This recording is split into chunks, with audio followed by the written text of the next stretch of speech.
Good morning, Las Vegas Valley. This is Channel 8 News Now. This morning, with Dave McCann and Dayna Roselli. Neighborhood weather with Sherry Swensk. And Beat the Traffic with Brian Loftus and Ken Smith. Your morning begins now. Good morning, everyone. I'm Melissa Duran. And I'm Chris Saldaña in for Dave and Dayna this morning. Here are some of the top stories that you're waking up to this morning. People along the East Coast preparing for Hurricane Earl. What it could hit and how much damage it could leave behind. And the first day of school didn't leave many parents with a smile. Instead, it left them furious with the police department for giving them jaywalking tickets. And could some in our senior community thrive on the younger generation's failures? Turns out some say this is true. We're going to break down a study that talks about why. But our big story this morning, the end of combat operations in Iraq. Defense Secretary Robert Gates is in the country this morning as American troops formally bring the operations to a close. His visit comes just a day after President Obama's primetime address to the nation. Tara Mergener has more from Washington, D.C. It's time to turn the page. U.S. combat operations may have come to an end, but the war in Iraq isn't over. I can't tell my soldiers you're not a combat armed soldier anymore. That's offensive, you know what I'm saying? We're still out here doing what we did before. Today, roughly 50,000 American forces begin Operation New Dawn, their mission advising and supporting Iraqi security forces over the next year. So they've got to be successful really early on. The next 90 days will tell whether or not the Iraqi security forces have been successful and trained well. This morning, Defense Secretary Robert Gates arrived in Iraq, joining Vice President Biden, who's been in the country all week pushing political leaders to end a stalemate and form a new government. President Obama also urged Iraqi leaders to come to an agreement during his primetime address from the Oval Office last night. I encourage Iraq's leaders to move forward with a sense of urgency, to form an inclusive government that is just, representative, and accountable to the Iraqi people. Even when an Iraqi government finally takes shape, President Obama promised the U.S. wouldn't just walk away. Our combat mission is ending, but our commitment to Iraq's future is not. That commitment has come with a heavy price, nearly $1 trillion spent and more than 4,400 lives lost. Tara Mergener for CBS News, Washington. And coming up at 4:30, we're going to hear from a local soldier's mother who says she can't wait to see her son who just returned home from the war. There's always such a good story. Those stories are always good. I don't think we do enough of them. I know. But we can never get enough. Maybe that's what it is. That's true. All right, if you're waking up with this Wednesday morning, a little hard to get up, but, you know, I was midday. Happy to be here with you. And Sherry and Brian, happy to be here with you. Well, thank you. Thank you, That's Melissa. so nice. Happy to be here with all of you. Yes, and I'm not sure I'm happy to see the numbers going up because it's getting warmer every day, and we knew that this was going to happen, but that's what it is. I was hoping maybe it would just stay cool. You know, this is going to be kind of the last hurrah of summer, I think, because once we start getting into September, we start to see our last triple-digit days of the year. So we've got some more coming, though. Music to my ears. Okay, let's take a look at yesterday. We made it into the 90s in a lot of neighborhoods, as we knew we would. We expected to start leaving those 80s behind, and that's just what we did yesterday. As you can see, we hit the 90s from east to west, north to south this morning. Still pretty nice out there, but we don't see nearly as many neighborhoods in the 60s. We'll get there on the east side and the west side here in the next hour, but it's going to definitely be, it's not going to be quite as cool as what we've had the last few mornings. Prumps at 63, 67 in Mesquite this morning, 76 in Boulder City, and we still have a mix of some 40s and low 50s up into Lincoln County. Checking in at Indian Springs at 73. It's still very pleasant outside. We still have that somewhat of a northwesterly flow over the western, the Pacific Northwest, but the Mojave Desert starting to rebuild the warmth, and that means we'll start to heat up just a little bit more today. So we'll get into, not our Tuesday, but we're going to look for temperatures that are going to warm up. Yesterday we hit that 93 just as we expected that we would, and today we'll be looking for about 98. So let's get on to traffic, and then we'll get into that forecast for the rest of the week, Brian. We do have triple digits coming on in, and then we'll check in our rest of our neighborhood weather forecast. All right, save that 7 day. There we go. Let's save it. I didn't want to show all the triple digits just yet. hold it up a little bit. Yeah. It's early. Desert Inn in Paradise, we're looking at a wide open light commute right now. Just a reminder, this is another cone zone. Paradise has 2 projects. They're widening it and resurfacing it. The resurfacing, repaving will be done in November. The widening not till summer 2011. All our freeways are looking just fine and wide open right now. We'll skip freeway shots and go right to our Beat the Traffic maps. I do want to point out a bit of a situation. Airport connector, northbound travelers, 7 p.m. tonight until 5 a.m. this morning, and then again Wednesday night tonight, last night, Wednesday night, and Thursday night. You have delays, you'll have flaggers out there, you'll have detours. You might want to avoid your northbound trip through the tunnel. Now, you still can get to Tropicana if you do this, if you move north here, but you might want to consider just using I-15 or Eastern because you do have delays as they continue to work on all those roads north of the tunnel like Swenson. So slow down there. It's going to be tonight and Thursday night as well as last night. This is good news, though. Decatur is extended between Blue Diamond and 215. It was supposed to be this weekend, Labor Day weekend, and Melissa and Chris, there it is, they opened early. Not bad at all. That's always good news. Thanks, Brian. Well, a decision to send a man accused of killing his girlfriend's daughter to trial will wait another day. Cody Gettings is accused of killing 16-month-old Addison Wiest in April. Police say the baby suffered severe bleeding and broken bones in almost half of her head. Their preliminary hearing started in May and continued yesterday with testimony from the child's mother, a detective who worked the case, and a pediatrician. The coroner was expected to testify as well, but was unable to attend the hearing. A new date is expected to be set early next week. Well, police are looking for the person responsible for a double shooting that killed a man. Officers responded to several calls Monday night near MLK and Owens around 10:30. Police say 2 men were sitting in the side yard of a home when a man came up and shot them both.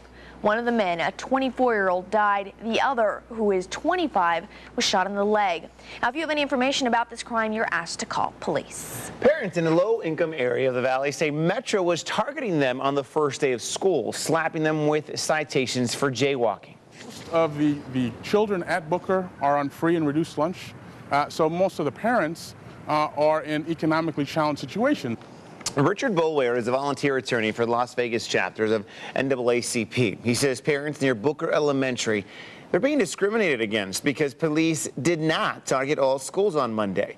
Metro admits they're only conducting enforcement around 25 schools, but says it's not because of race or income. Officers are hitting school zones with past problems. 17 of the 50 have been pedestrian related. That relates to 34% of our total fatalities. That's the highest number of fatalities of any violation in Metro's jurisdiction. Now that school is back in session, traffic officers remind drivers to expect increased pedestrian and school zone enforcement. Metro will continue their crackdown at other schools, we're told, throughout this week. Well, coffee lovers rejoice. You may be helping your heart while getting your morning jolts. Did you have your pumpkin spice latte, whatever it is? Today. Is today the day? All right. And an elementary school teacher, she gets a surprise of her life when a real American hero walks into her school. The hero happens to be her husband. A surprise reunion straight ahead.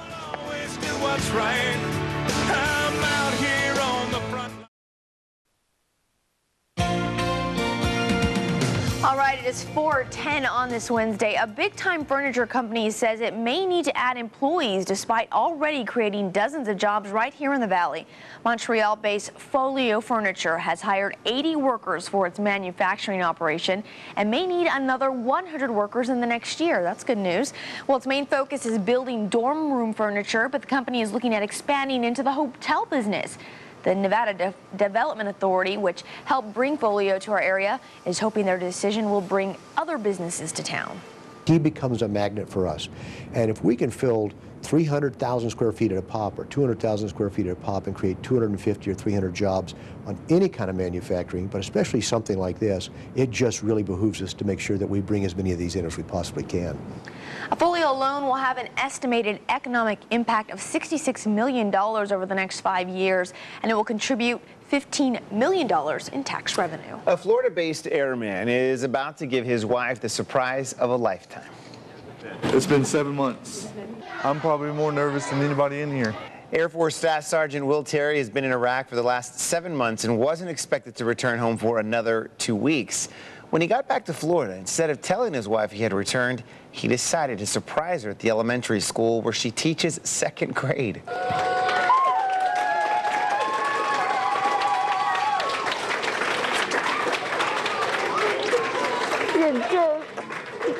You think she's a little surprised? Just a little bit. Ashley says she never got used to Will's deployment, and by the looks of that, you can tell she's glad to have him home. I always get a little teary-eyed when I see that kind of stuff. Especially when it involves the kids, when the kids have no idea. Yes. And there's a video on the internet that has that. It's like 10 minutes of that. The kids just are surprised by their parents coming back. Beautiful stories. Well, older people are sleeping better after reading about younger people's problems. The study behind this and why some say they simply love it. Also, looking to get new appliances this year?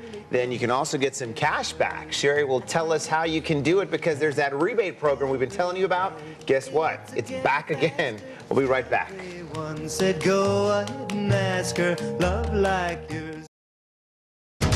Someone wants to hide the truth. They run. They threaten. They work awfully hard to cover their tracks. We just work harder. The 8 News Now I-Team, the Sparks, will fly. Well, tourists on North Carolina's Outer Banks are being ordered to leave the islands and head for the mainland as Hurricane Earl approaches. This is a live look right now. Tourists will be taken off the island first, and a decision about the island's residents will come later.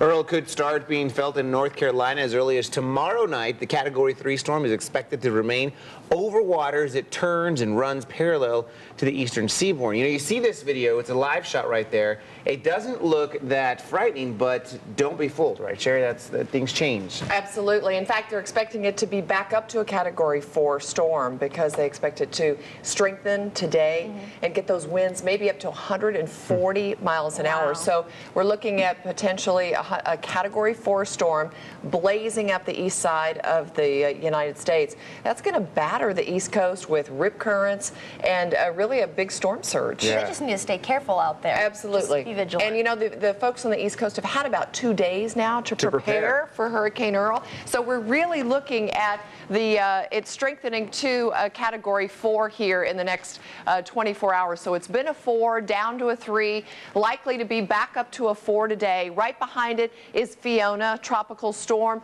likely to become a hurricane within the next 24 to 48 hours as it goes over the same path and the same waters that Earl has been traversing here and coming out of the Atlantic and heading towards the Caribbean. So we're looking for by tomorrow morning, expecting Earl to take this path where it's going to take it right across the eastern tip of the United States. And that's where the worry lies. Still looking at that trough over the northern U.S. and high pressure being pushed off the East Coast to allow Earl to slip right on through. So a Category 4 hurricane with 140 mile per hour winds by tomorrow definitely is going to deliver a pretty good blow to the East Coast, whether it's a direct hit or not, even if it's just slipping by. So that's the potential, strength that we expect Earl to be by tomorrow. 98 for our afternoon high. Yesterday we hit 93, and we expect the numbers to keep going up as we get through the rest of the week. We'll look for those triple digits. We'll be up to 101 tomorrow, possibly even 105 by Friday. And then as we get into the weekend, we'll get a little bit breezy on Sunday. Labor Day looks slightly cooler into the 90s, but it looks like we'll be sort of windy to start off our week. So hopefully have a nice holiday to sit out those winds on Monday. Well, it's becoming the rebate program that would never die. The state's appliance rebate program is back again after its mid-June deadline because a lot of people never stepped up to get their cash, and that leaves unclaimed money on the table for you. The rebate program started back in April of this year, funded by the American Recovery and Reinvestment Act to help put money back in the pockets of Americans and get them buying again. The state's Office of Energy took about 15,000 reservations made by individuals who said they planned on replacing at least one old appliance with a new Energy Star model, either refrigerator, dishwasher, freezer, or clothes washer. But only about 7,500 of those reservations were ever redeemed. So the state is relaunching the rebate program starting today with the remaining $1.2 million. You can get back as much as $200 on a qualifying refrigerator. That appliance is paying the most. The least amount is $100 on a new dishwasher, and that's still a pretty good incentive. Now, new to this version of the program is that you can actually check online to see how much money is left in the program before you decide to buy a new appliance, but you may not want to wait too long. The program will be open until all the money is spent.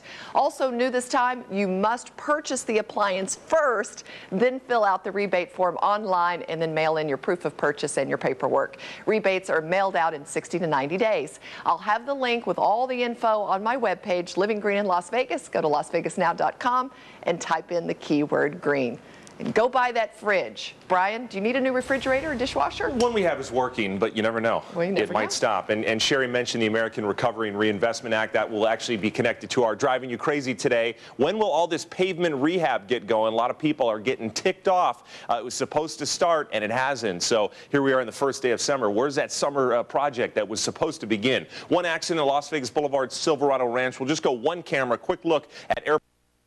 First, US 95 in Valley View. I'm sorry about that. That's up there showing you your wide open freeway commute. And now we'll look at Harrah's Airport Connector traveling northbound through all kinds of construction, 7 p.m. until 5 a.m. It's still going on right now, and it'll kick back into gear tonight and tomorrow night. There are lane closures and restrictions. You might want to consider your alternates. Over to you, Chris and Melissa. All right, thanks, Brian. Well, in the Health Beat, a new study shows preventive surgery does help women who have cancer-causing genes. According to researchers, women with the BRCA gene who had a double mastectomy did not develop breast cancer 3 years after the surgery. Similarly, women who had their fallopian tubes and ovaries removed showed no ovarian cancer in the 6 years following surgery. And you may not be doing your heart any favors by not drinking coffee. A new study finds drinking a cup of joe may help blood flow. Researchers found a daily coffee habit can make the heart act younger in older adults with hypertension. They only saw a benefit in those who drank coffee in moderation. A higher dose of 3 to 5 cups a day had no effect. Negative news about the younger generation is giving older people a reason to smile. A new German study found older people who are often described as wise but portrayed as slow and forgetful said they get a self-esteem boost when reading about younger people in trouble. The study found older people were more likely to read negative articles about those younger than themselves. I just wonder why that makes them happy. Maybe because they realize they're not as possibly fast anymore. I don't know. Well, I don't know. Maybe they're just doing it because it's kind of like payback for. Maybe it's hard to analyze that, but I mean, at least they're still reading, right? Yeah, exactly. Well, a Valley teenager knows what he wants in life. I don't want to like get in trouble and move to another foster home and start all over again. Dave Cavassier introduces us to Shiloh, who is hoping for a permanent home in this morning's Wednesday's Child. We'll be right back.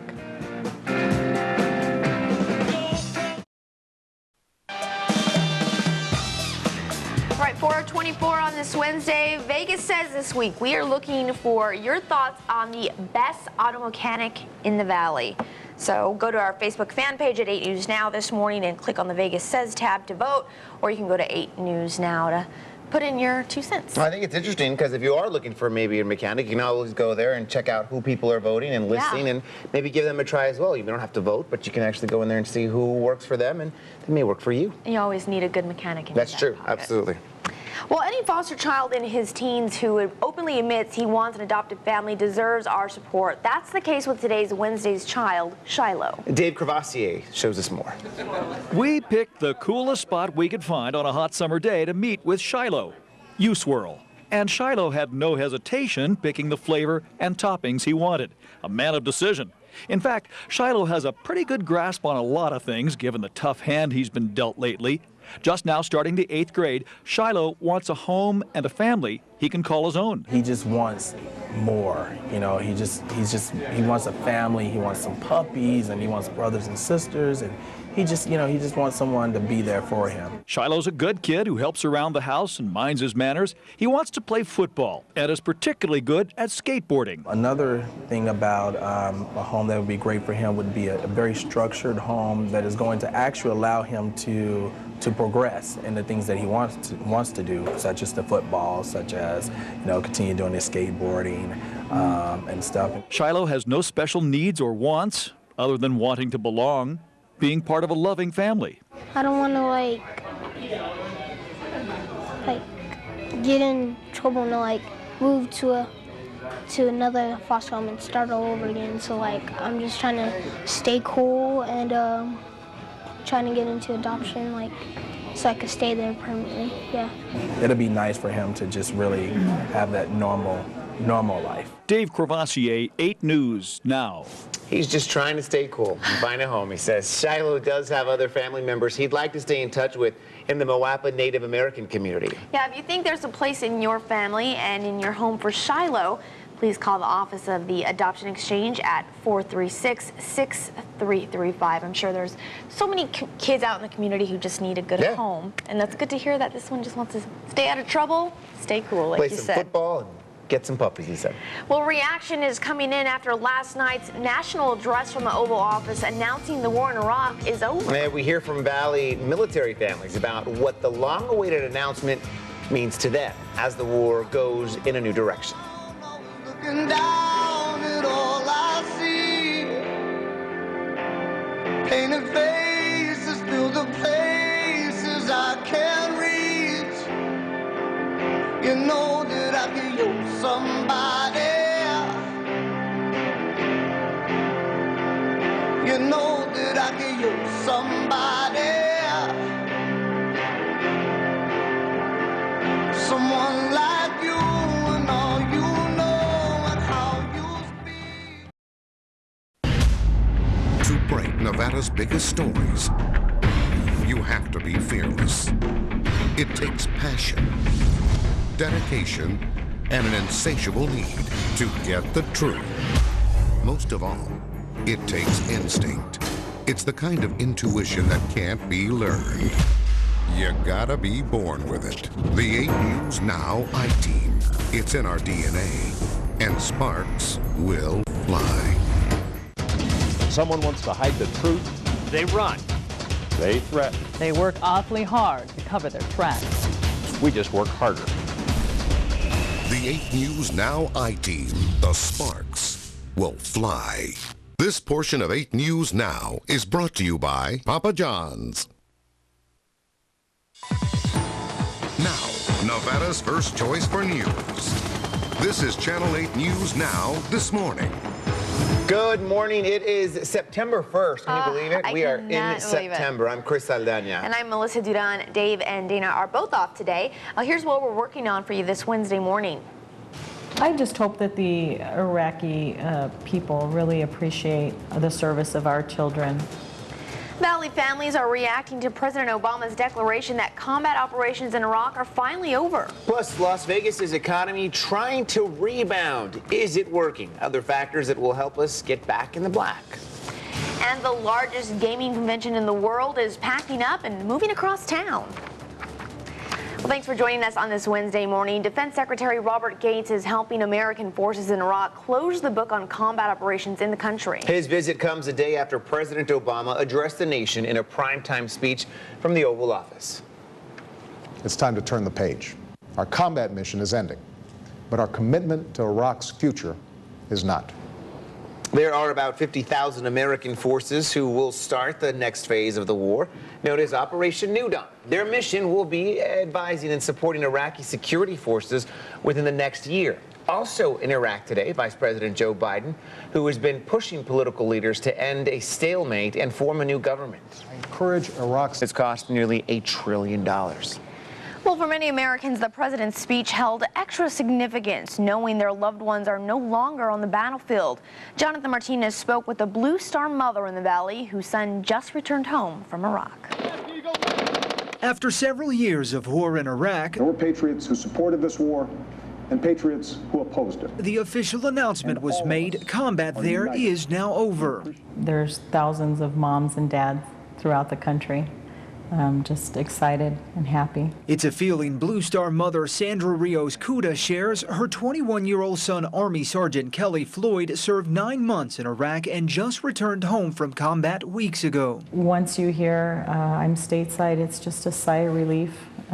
Just blessed to have your child home. But that call is one thousands of families never got. More than 4,000 servicemen and women were killed and tens of thousands wounded, all while fighting for our freedom and helping rebuild Iraq. I just hope that the Iraqi people really appreciate the service of our children. Sandra says regardless of people's opinions on the war or the president's decisions about it, Americans still have to support the troops now more than ever. They are now veterans and they're coming home, and they need just as much support now as they did when they were deployed. While she's thankful to have one son back from war, we are absolutely overjoyed. This military mother's worries aren't over just yet. My Marine is deploying to Afghanistan in November, so the journey begins once again just with another child. Jonathan Martinez, 8 News Now.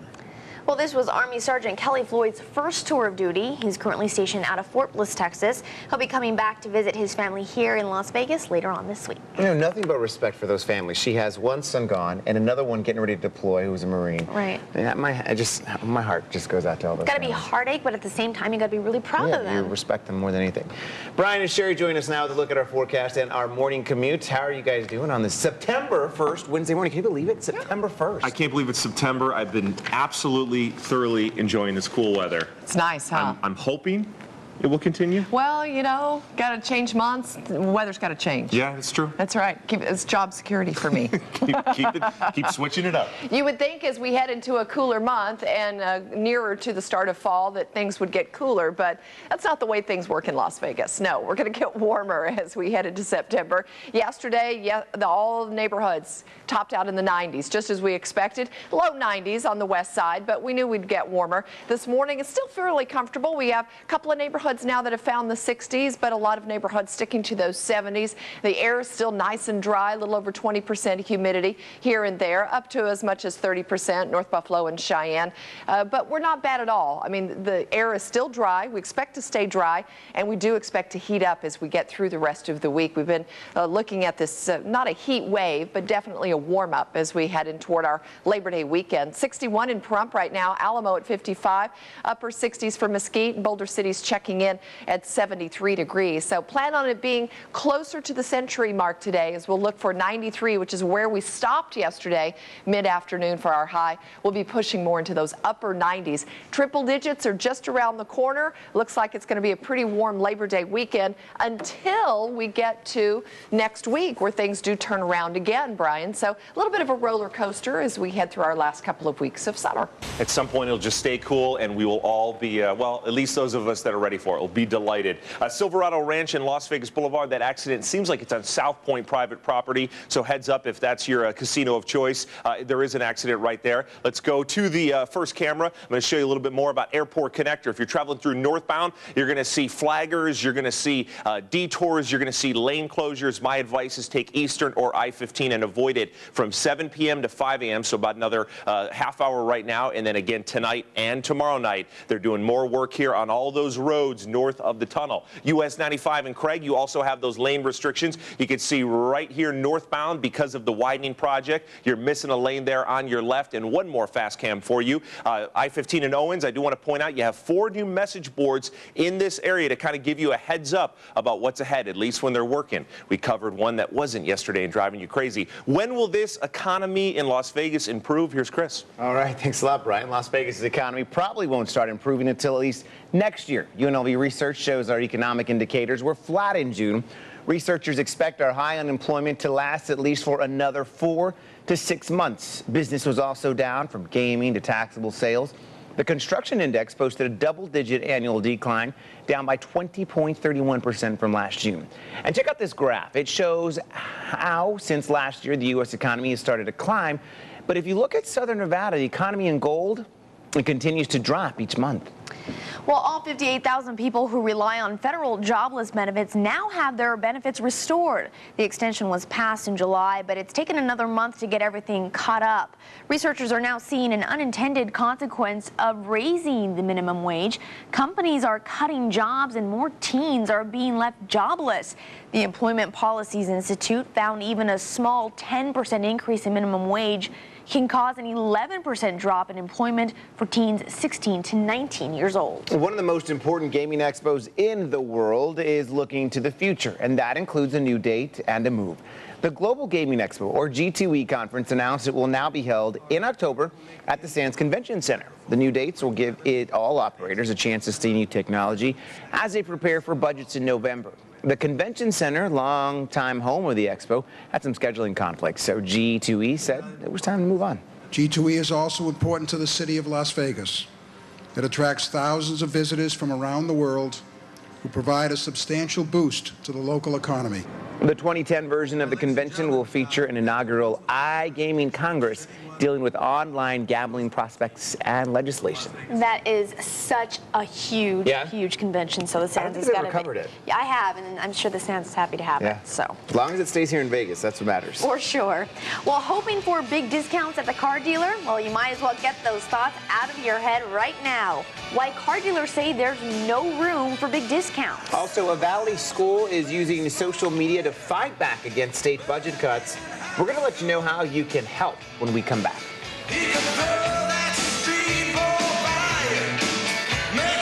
8 News Now Neighborhood Weather is brought to you by Southern Nevada Toyota dealers.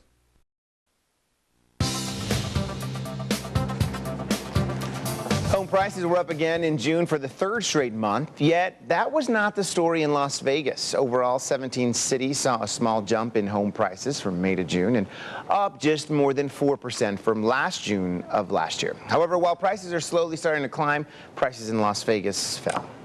Well, August may have been the slowest month for auto sales since 1982. The industry will report last month's sales today, which could barely top 1 million cars and trucks. August is usually the month for big sales and strong discounts to make way for next year's models. Last year at this time, sales were given a boost thanks to the government's Cash for Clunkers program. The government's monthly jobs report doesn't come out until Friday, but investors are getting a snapshot of what to expect, and it doesn't look good. Payroll company ADP is expected to announce a drop of 15,000 private sector jobs in August. This would be a sharp decline from the 42,000 jobs private employers added in July. I'm just ready for things to get better. Yeah, slowly. Takes a while. Yes. Takes a while. Well, White House staffers rolled up their sleeves, giving the Oval Office a big makeover. We're going to show you the changes and the president's must-haves in his office when we come back.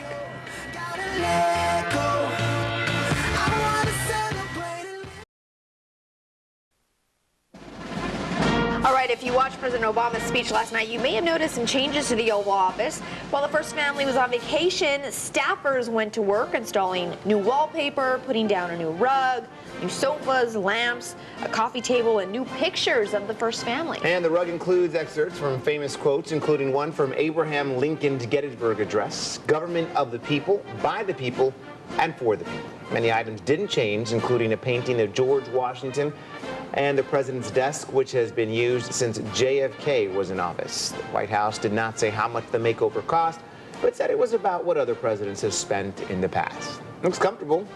I'm not gonna lie, I don't notice a change. Yeah. You didn't notice it? I didn't notice it either. The desk is the same. Been there since, since Kennedy. I guess I didn't pay that much attention before, so. Did they know about it? No, he said like extreme home makeover comes in and does it all, and you come back. And then they walk, I hate it. Absolutely. Take it all away. Looks good to me. It looks like very comfortable couches. Yeah, the couches look comfy more than anything. I think we get up too early because I look at that couch and go, boy, I'd love to nap there. You'd like to be there right now. That looks comfortable.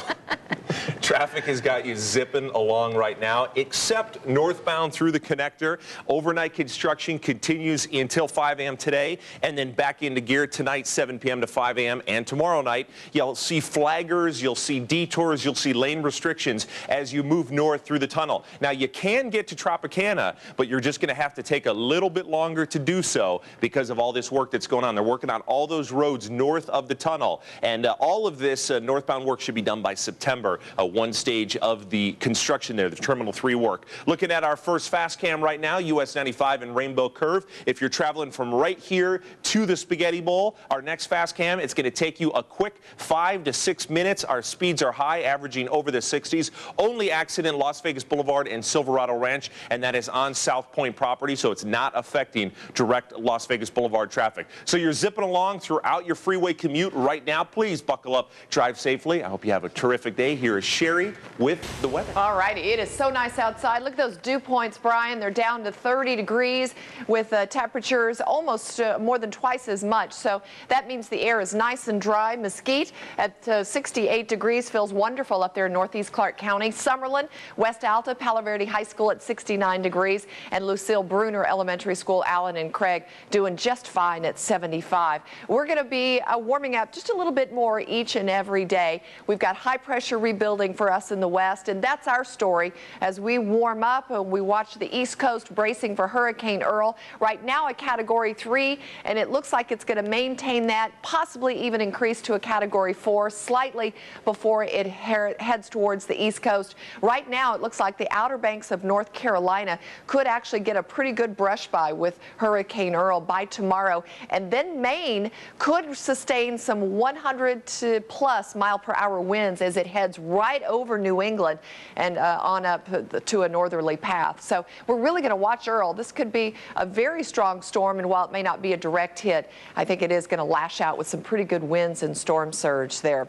98 degrees for us this afternoon, so we're going to be pretty warm, warmer than we've been for the last several days, but right about normal for us as we start off September today. Pretty much some light winds, and we get those triple digits back. Been trying to prepare you for that because I know this little fall snap that we had has been wonderful, but we heat up pretty quickly. In fact, up to 105 now for Friday. Some neighborhoods will be 106, 7, even maybe 108, and then we get breezy on Sunday and Monday, and that will help pull those temperatures back down into the 90s. It is the 1st of September, so we're changing our watering schedule to the fall watering schedule for September, October. We're back to 3 assigned days a week, and there's still no watering between 11 a.m. and 7 p.m. So make sure those sprinkler clocks are set to the right hours of the day. So Melissa, Chris, 105, still not, it's still a little too hot to be watering during the middle of the day. That's true, but you have done a good job of preparing us, Sherry. Well, I tried. Remind everybody. Friendly reminders. I know the cooler weather was a good fake out for a while. It was. Well, students at one local elementary school are taking the state's budget cuts by storm and are vowing to fight back. Forbes Elementary is hoping to win $500,000 through a nationwide Facebook contest sponsored by Kohl's Department Stores. The school needs to be in the top 20 schools nationwide in online votes by the end of Friday. Now, right now, it's Nevada's top contender, but they still need thousands of more votes to win. We're in the fourth quarter. Time's running out. We probably have maybe 2 snaps left, right? So it's a Hail Mary for sure. Whoa, getting ready for football season. Well, the school needs 50,000 votes by Friday. If you'd like to help, we have a link to the site at 8newsnow.com. Hey, a North Carolina man has a new name for his dog, Lifesaver. Daryl Arnold fell asleep after taking some heart medication. Hours later, a fire started, and Arnold could not hear the smoke alarm. In flames. We got there, it was pretty much fire coming out about all the windows and doors. The fire department could not save the home, which was a loss. Arnold says he's going to spoil his dog Jamaica from now on, maybe even give her a little steak dinner. Well, it's the most heavily instrumented solid rocket test in NASA's history. 2, 1, fire. The full-scale test in Utah yesterday morning allowed engineers to take a closer look at motor performance of the Ares rocket. That's because the White House and NASA are pushing for something newer, bigger, and more cutting-edge for deep space missions. How about this deal? Help bottle some whiskey and go home with the bottle for yourself. We're going to let you know where it's happening. Sounds pretty good. Plus, the Zach Brown Band and Miranda Lambert have something in common. They may be sharing the same stage later this fall. We'll tell you all about it. It's 4:51.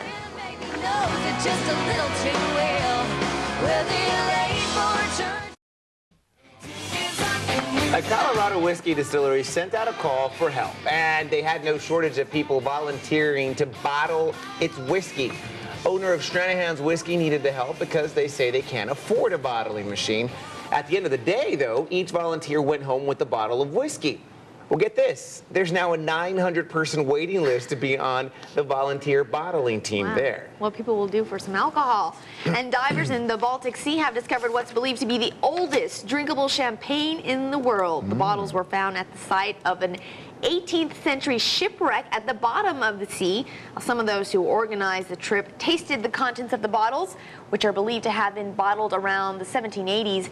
They say it, quote, tasted fantastic. And they said it just like that too, Brian. Did you know that? Fantastic. Sounds like fun-tastic. Yeah. Fun-tastic. That's what the champagne tasted like. It was fun-tastic. Airport connector is not quite that word. It's not fantastic. What you have going on is the roads north of the tunnel are being worked on until 5 a.m. So a few more minutes there, but then it kicks back into gear tonight, 7 p.m. to 5 a.m. and tomorrow night, 7 p.m. to 5 a.m. So if you take Wayne Newton or Swenson Street, you'll see detours and closures there. You can get from north of the tunnel to Tropicana, but you will see flaggers and you will have some detours. So plan for some extra time, or take Eastern or I-15 as your overnight alternate. That work again done at 5 a.m. I-15 in Flamingo, there's your southbound movement and northbound, and it's just fine. We don't have fast cams in our resort corridor stretch right now. They're working on them, so we have to use our sky cams. That's why we haven't been showing fast cams there. But nonetheless, we got a good overhead bird's eye view here to show us those open roads. Checking in with Sherry and the temps. Oh, it's nice outside. A little chilly once you get outside the valley. We've got mostly 70s in the valley with a couple of neighborhoods flirting with 60s. And we're down to the low 60s in Pahrump. Check out those mid 50s in Alamo.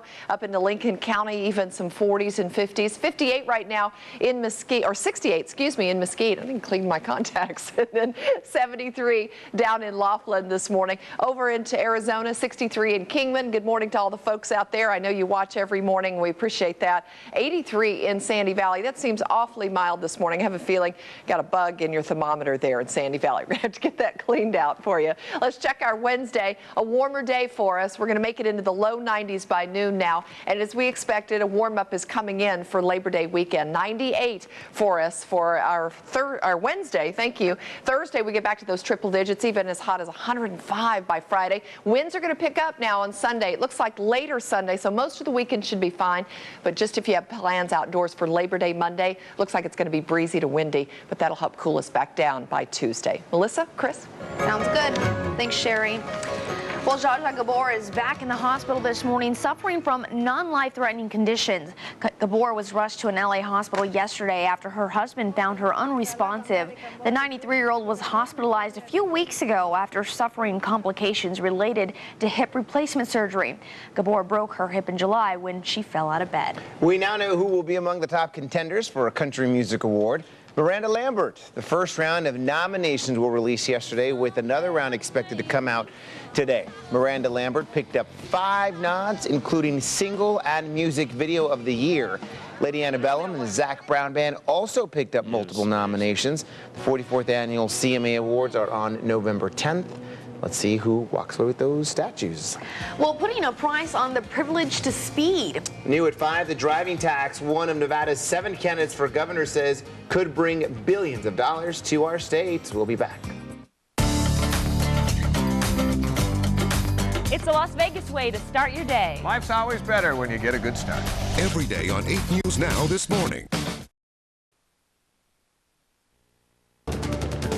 Counting down to Earl, live pics of what is happening in that area. The evacuations in order on the East Coast this morning, and when the hurricane is expected to reach land. As new cell phone video surfaces of yesterday's terror arrest, a new round of arrests have been reported today. What police say 3 men in Canada were up to. And a break for Nevada's unemployed. The paychecks about to hit their bank accounts.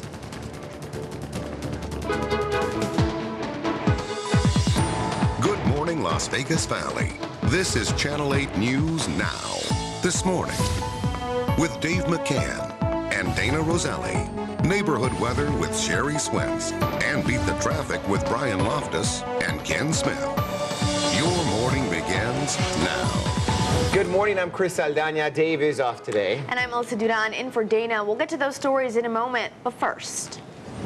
Operation Iraqi Freedom is over, and the Iraqi people now have lead responsibility for the security of their country. Vice President Joe Biden and Defense Secretary Robert Gates marked the official end to U.S. combat in Iraq this morning. Well, that's where the historic formal change of command ceremony are underway right now at the U.S. military headquarters in Baghdad. Now, this is a live look at what's going on there right now. The president says the end of the war is nothing to celebrate. Yeah, in last night's primetime speech, President Obama reminded the nation that the U.S. has paid a huge price to help restore order in Iraq. Calvert Collins joins us now. And Calvert, the White House has made it very clear this is not mission accomplished. Well, then this is not mission over as well. The combat mission may have ended, but now it's the support mission that is just now beginning. About 50,000 troops are going to have to stay in Iraq under Operation New Dawn to advise and aid Iraqi security forces. The president, though, said it's time to move on. To this remarkable chapter in the history of the United States and Iraq, we have met our responsibilities. Now, it's time to turn the page. The focus now shifts to Afghanistan. In his speech last night, President Obama said U.S. military forces will go on the offensive, deploying more troops there to fight al-Qaeda. That means some of the men and women who have just come home or will soon come home will go back to combat soon. We spoke to one local mother whose son recently returned from Iraq. She said she's just grateful that the war in Iraq is mostly over. There's thousands of moms and dads throughout the country. I'm just excited and happy. 1 million men and women have served in Iraq since the first deployments back in 2003. More than 4,000 troops have died, tens of thousands more wounded. Now, the Blue Star mothers, one of whom you just heard from, say that those troops are now going to have to be cared for, of course, as upon their arrival home. But now they are veterans and need, of course, as much support, love, and care. Definitely. Calvert, any idea when more troops are going to be sent to Afghanistan? Well, very soon. I mean, her other son, who is a Marine, is going to be sent in November. But this is, you know, a lot of people don't realize the war in Afghanistan is in its 10th year, and they don't plan to let up anytime soon. Now, the president did say that he does hope for a transition to the Afghan people as early as next August. All right. Thank you so much, Calvert. At new this morning, 3 new arrests have reportedly been made in the alleged terror plot against targets in Canada and abroad. The 3 men, who are all Canadian, were taken into custody this morning in Ottawa and Ontario. They're accused of carrying detailed plans to make bombs. Police seized 50 electronic circuit boards, which they say could be used as remote control triggers for bombs. One of the men arrested appeared on Canada's version of American Idol. There you see him. This is Dr. Karam Syed Sher. This was back in 2008. He sang a comical version of Avril Lavigne's Complicated. He told the judges he's from Pakistan and likes hockey, music, and acting. And the 2 men arrested in Amsterdam yesterday in connection to possible terrorist plots still haven't been charged. This is video from a passenger's cell phone that was taken as the men were escorted off of the United Airlines plane. The 2 men were arrested Monday after police found box cutters and a cell phone taped to a medicine bottle in their luggage. But there are reports that the whole thing may have been a big misunderstanding. The New York Times quoted a man claiming to be a cousin of one of the suspects as saying he had probably been taking electronic equipment and medication back home and had taped the items together. Hurricane Earl is forcing the evacuations along North Carolina's Outer Banks this morning. About 5,000 tourists have been ordered to leave the area as a powerful storm heads towards the East Coast. Earl whipped across the Caribbean yesterday with winds of up to 135 miles per hour. The storm could hit land by possibly tomorrow, is what we're told. Everyone getting out of town.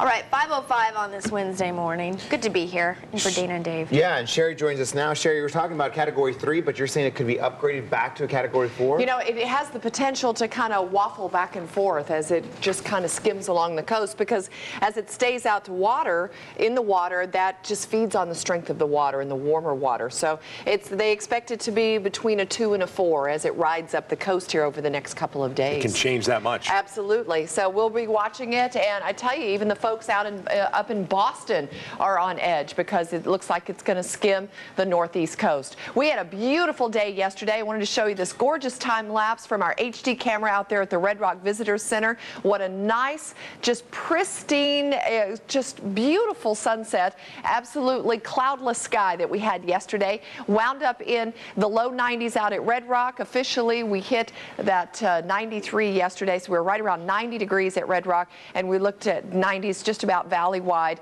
This morning in the 70s, a couple of neighborhoods flirting with some 60s. Up the road in Mesquite, we're at 68 degrees, 61 right now in Pahrump. So it feels so good out there. Air staying dry. This afternoon, we'll start to warm up a little bit more, getting back to normal for our first day of September.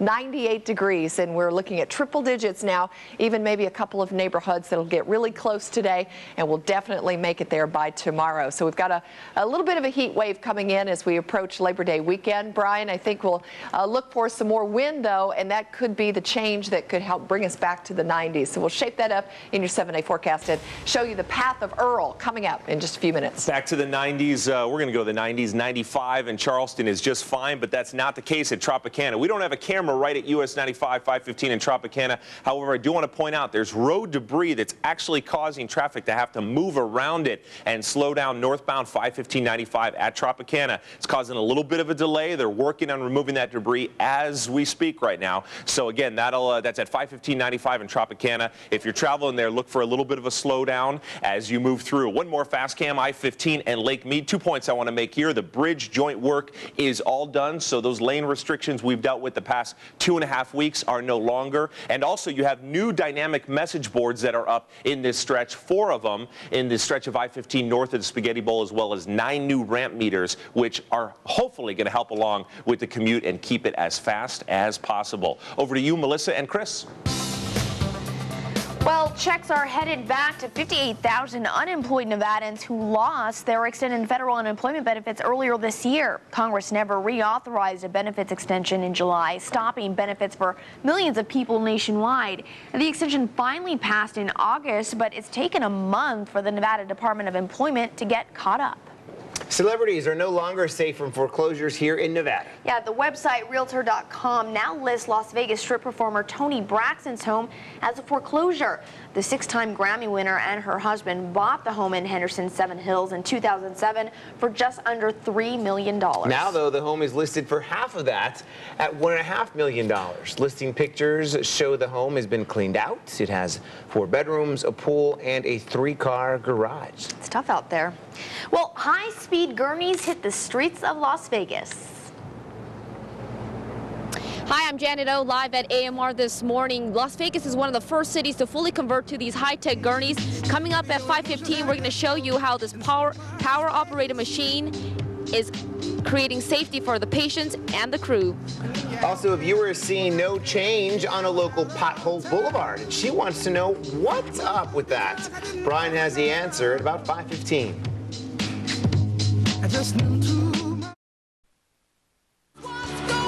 Trash services could soon change across the valley in an effort to make Las Vegas a little bit more green. The sole trash collector for our area, Republic Services, might only collect trash and recyclables once a week instead of twice. The company met with local lawmakers last night to figure out the cost of recycling and how to create and protect up more than 300 jobs. Pilot programs could soon start in Henderson, cutting trash and recycling pickup days to once a week on 2 different days. North Las Vegas is already a part of a similar program, but after 3 hours last night, no decision was made. 3 hours. You meet for 3 hours and you don't make a decision. That happens. It's interesting to me, huh? All right. September 1st today. Yeah. We got an email from one of our viewers saying a little piece of history. September 1st, 1939, so 71 years ago today, World War II began when Nazi Germany with their invasion of Poland. So a little bit of history for We thank that viewer. And September 1st, I remember because I chipped a tooth, Sherry. Ooh. Well, that's going to be memorable for you. Yeah, today. I think September 2010 probably will be memorable for the folks on the East Coast, too, as they wait for Earl to skim by. Look at that guy out there fishing. This is a live picture right now on the Outer Banks of North Carolina. Beautiful shot, but in the next 24 to 48 hours, this is probably going to be pretty dangerous with 100 to 125 mile per hour winds as Hurricane Earl skims by, and it's going to deliver a pretty powerful blow. Back here at home, we're going to start warming up. Dry, normal today at 98 degrees to start off the new month. Back to 100 plus though into the weekend, and then winds return Sunday into Tuesday, and that should pull us back to the 90s for Labor Day and to start off next week when everybody returns to work after a 3-day weekend. Not everybody, but a lot of folks. No rain in our 7-day forecast. We're keeping it dry just like our long, hot summer was dry. Hurricane Earl, right now a Category 3 hurricane. Right behind Earl is Fiona, which could become a full-fledged hurricane and a strong one, just like Earl here in the next day or so. Earl's path now looks like it's going to take it right by the Outer Banks of the Carolinas and send it right up the northeast coast. By Friday to Saturday now, it could even be hitting Boston and then heading up right through Maine, still maintaining some 100 mile per hour sustained winds. So this is going to be a very strong storm and hit a lot of areas of the East Coast. So we're really going to watch Earl, and I think it's going to make a pretty powerful impact on the eastern seaboard. 93 by noon for us, 98 for the afternoon high. So we are warming up. We're going to check out those triple digits straight ahead so you can plan your weekend. In fact, let me show you just right quick what's going on for the weekend so you can plan on it being pretty hot. 105 by Friday, but back to 90s for the holiday and Tuesday. That might drive some people crazy. There's something else going on the roads. Brian's going to help them out right now. When will county pave some of our terrible roads? I thought Jones would at least show some sign of progress, but I don't see any workers or improvement. Well, the progress of pavement rehab projects, or lack thereof, continues to frustrate. Jones between Russell and Trop is in a construction package which was supposed to get underway in late July and finish in November. As you can see from Ken's video, no work yet here on the first day of September. So what's going on? Well, I'm told the delay in getting these going is because county expanded the scope of road work to use more of the $16+ million they received. Bids came in lower than estimated with federal funds. If you don't use it, you lose it. Now, another delay for some roads, the contractor actually chooses the order of roads to work on based on what they deem most efficient, noting the amount of north and south roads all over the valley that are simultaneously under construction. Some may dispute this efficient plan. County is paving some 100 miles of roadways countywide, and those smooth roads cannot come soon enough. What's driving you crazy? You can send along an email, traffic8@8newsnow.com. Over to Chris and Melissa. Thanks, Brian.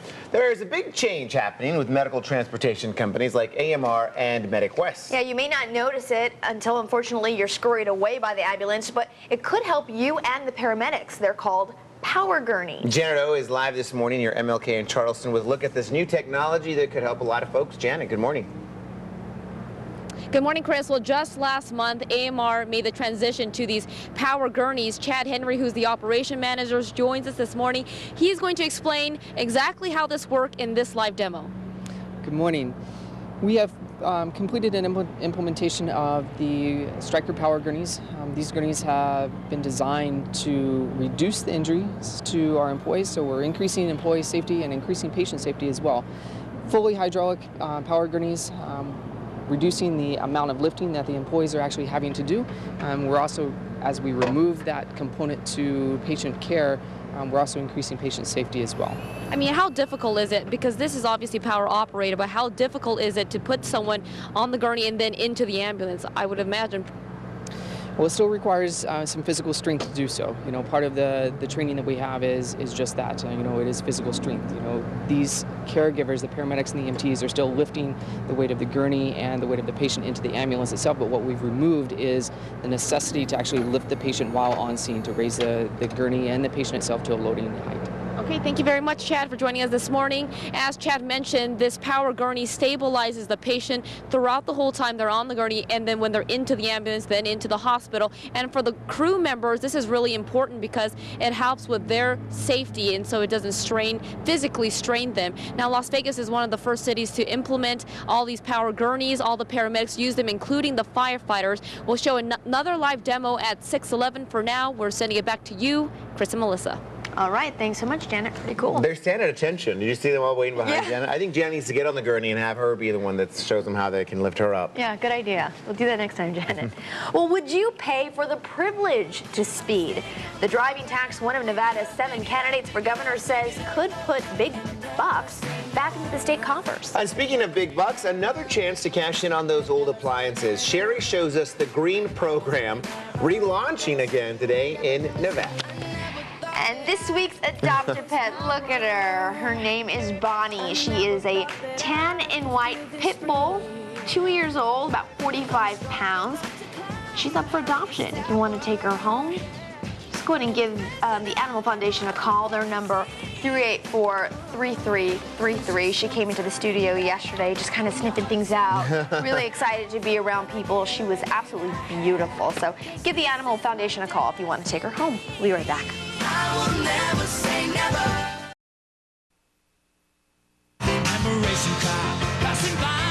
In a hurry, one of Nevada's 7 candidates for governor wants to put a price on the privilege to speed. A nonpartisan candidate, Eugene Gino DeSimone, reportedly thinks drivers should have the right to put the pedal to the metal if they pay to do it. It's part of a budget solution he says could put up to $1 billion extra a year back into the state's coffers. And I know, Brian, you probably wouldn't appreciate that many speeders out on the road, right? No. Not a good idea. That's tough. That's tough. I mean, how can you pay for speed? That's just dangerous. Come on. Here's the thing. Our roads are dangerous enough. And if somebody's like, hey, I feel like going, 120, I'm going to throw down some dough, and I'm going to drive 120, they're just going to get more dangerous. That's my humble opinion. Airport Connector's doing just fine right now, but I do want to point out back tonight at 7 p.m. until 5 a.m. Construction kicks back in. It's the roads north of the tunnel, a little bit of detour and delay. If you're going to Tropicana, you still can get there. It's just going to take longer. There's flaggers there. And as I said, detours and delays, so you might want to consider Eastern or I-15 northbound tonight.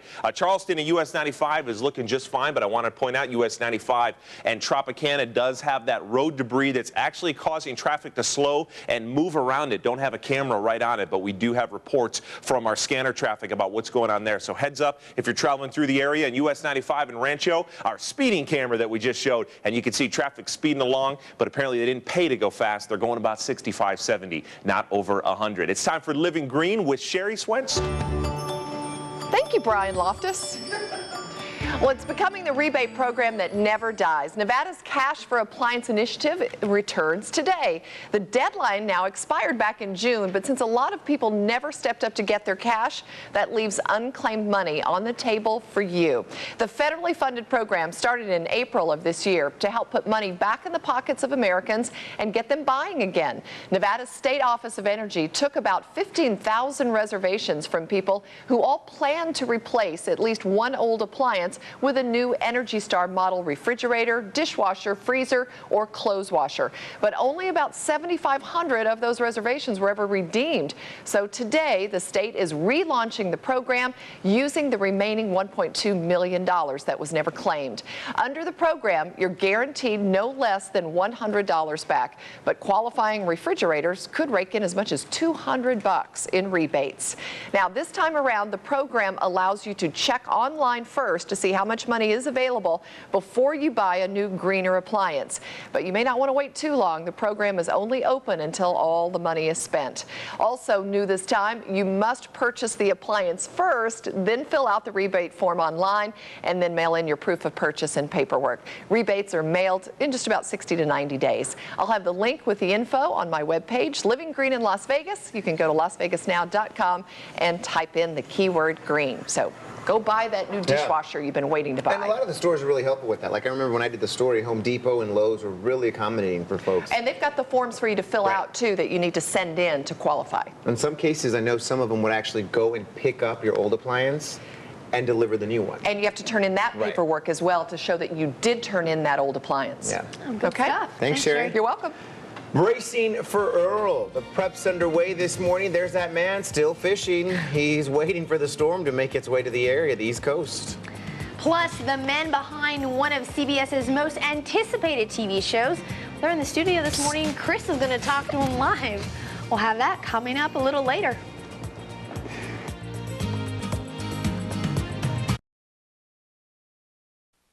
This remarkable chapter in the history of the United States and Iraq, we have met our responsibilities. Now, it's time to turn the page.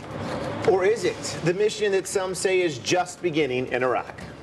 And he may have weakened, but Earl is still packing a punch. The evacuation's in order along the East Coast before the hurricane hits land as early as tonight. Plus, ticketed for walking their kids to school. The citations against Valley parents that has the NAACP crying foul on Las Vegas police.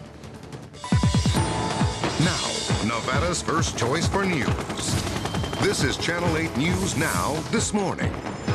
Good Wednesday morning. I'm Chris Saldaña. Dave is off today. And I'm Melissa Duran in for Dayna. A history-making ceremony this morning marks the official end to U.S. combat in Iraq. But a lot of questions still out there over whether the operation is really over. Our combat mission is ending, but our commitment to Iraq's future is not. I can't tell my soldiers you're not a combat armed soldier anymore. That's offensive, you know what I'm saying? We're still out here doing what we did before. This is a live look inside the official change of command ceremony happening. Vice President Joe Biden is participating this morning, giving some words of encouragement to those folks who are still in that region.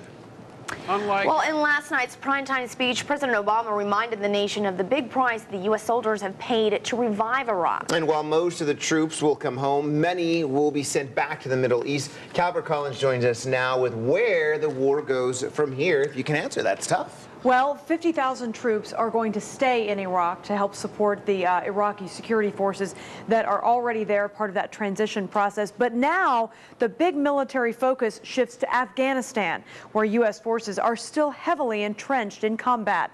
Many of the troops who will come home from Iraq will soon be deployed back to Afghanistan to fight al-Qaeda.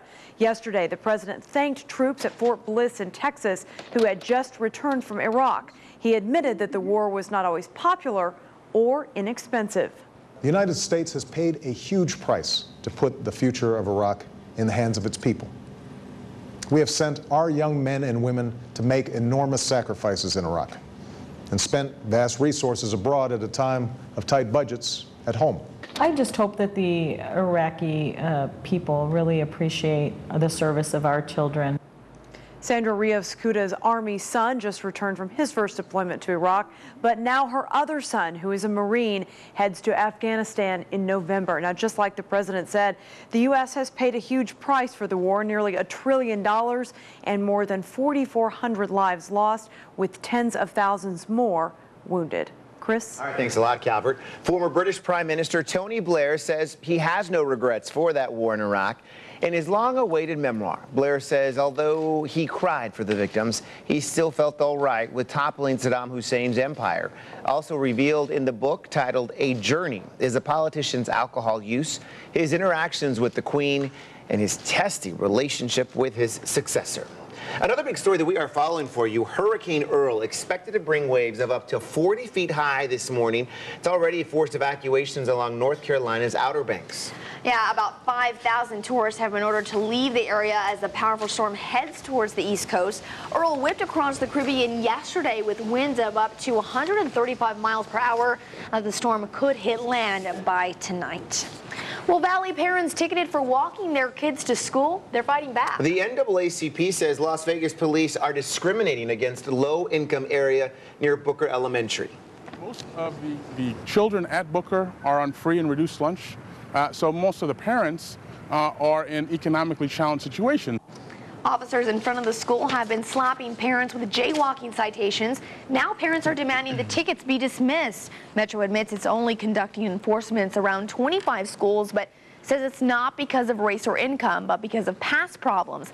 The enforcement continues this morning. You know, Brian, we've been talking about school zones, and last week when we did this story, Metro says there was a zero tolerance policy. But yesterday when we saw Ken up in Chopper A talking to some school zones, or covering school zones Cimarron, they let somebody go. I was not happy about that. Yeah. In fact, I was about to give the officer a round of applause when Ken announced they let the person go.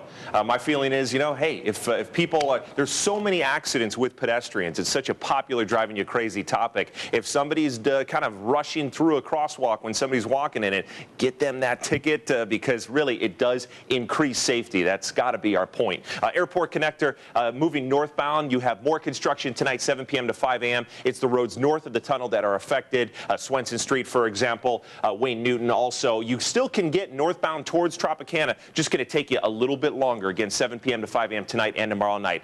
Nothing going on here unless this is your intersection on the way to your job today. Charleston and Grand Central Parkway moving just fine, and 215 and Jones is zipping along. 215 always so light in the morning, and it's actually throughout the day usually, unless there is any type of accident. We're going to send it over now to Sherry for weather. You know where I think the confusion comes in is once those people get past your car and they continue on, are you supposed to sit and wait for them to continue through, or can you go? And I think that's where people get confused. So I believe you're supposed to sit there. Is that right, Brian? And let them go all the way across? Absolutely. Okay. All right. But I think a lot of people think, well, they're past my car, I can go on now. So anyway, we covered that in a Driving You Crazy.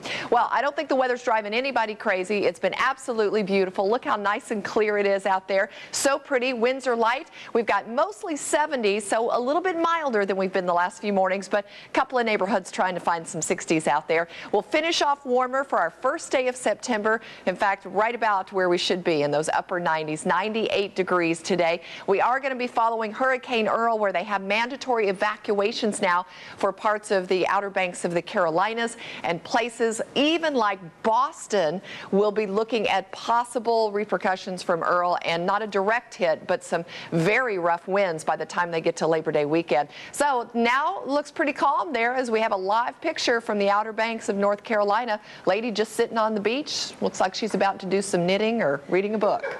So she better get the heck out in the next 24 hours because it's not going to be such a calm picture when Earl comes barreling by. We'll take a look at Earl's path and, of course, our holiday weekend coming up just a little bit. Chris, Melissa? We'll see how she progresses with her knitting, right?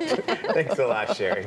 One of Las Vegas's main conventions is moving up a month and a few blocks down the street from its original location. We're talking about the Global Gaming Expo. It announced from now on the G2E conference will be held in October to give all operators a chance to see unreleased new technology as they prepare for budgets in November. The convention center, long the home of the expo, had some scheduling conflicts, so G2E is going to the Sands Convention Center instead. Glad they're staying here, though. Well, we're just weeks away from the debut of CBS's big fall lineup. At 8 News Now tonight, we're having a preview party. We're getting a sneak peek at some of the shows coming to a TV near you, including this big show, The Defenders. The show is based on 2 Las Vegas lawyers, and they're stopping by our studio at 6:45 to talk with Chris to give us an inside look at the much-anticipated show. I'm excited about it. Are you? Yeah. Well, good. I can't wait to interview them. And the second round of the Country Music Award nominations to come out this morning. Now, we do know one of the top contenders is Miranda Lambert. The first round of nominations were released yesterday. Lambert picked up 5 nods, including single and music video of the year. Already Lady Antebellum as well, and Zach Brown also up for multiple nominations. The 44th Annual CMA Awards are November 10th. Miranda Lambert up against her fiance Blake Shelton in one of the categories as well. So let's see who walks away with that statue. Let's see if the love in the household continues. Well, fighting for funding on Facebook, the race for thousands of votes at one local elementary school, and how you can help. It's pretty easy. You just got to go out and vote. Also, as Labor Day weekend approaches, we reveal some deals you can take advantage of. You're going to want to listen to this story when we come back. Time now, 5:38 on this Wednesday, September 1st. Yep, we are in September already. This American pie drove my Chevy to the levee, but the levee was dry. A lot of people do it, and California teen, she could soon be cashing in on her texting habit to the tune of $100,000. Caitlin Bradshaw will compete with the fastest texters in the country next month at the 2010 LG US National Texting Championship. I bet you Chris could give speed, accuracy, and dexterity. The winner will bring home the $100,000 prize. They will also get $50,000, which will be donated to their favorite charity. Oh, that's a good competition. What your speed, accuracy, and What was the last Dexterity. one? Dexterity. Yeah, so. I can do speed, accuracy. They can do it all. Yeah. Speaking of money, the race is on at Forbes Elementary where students and staff are competing for votes, but if they get enough votes, they get a lot of cash. Yeah, we've been reporting the school hopes to win $500,000 through a nationwide Facebook contest sponsored by Kohl's department stores. The school near Mountain's Edge needs to be in the top 20 schools nationwide in online votes by the end of the contest on Friday. So far, it's Nevada's top vote getter, but it still needs thousands more votes to keep the money from going to other states. The school needs 50,000 votes by Friday. If you'd like to help, we have a link on our website, 8newsnow.com. I'm told, though, you can vote every day. So from here until Friday, make sure you get those votes in for this school. It just takes a few seconds just to You're look it up. trying to do it, right? I'm trying to do it right now. During the break, I'm going to vote for them. All right, makes sense. Well, watch you're celebrating this Labor Day weekend because police are watching you. The crackdown already underway in the Valley. Also, an extreme makeover at the Oval Office, an inside look at the facelift the president's famous office did receive. We'll be right back.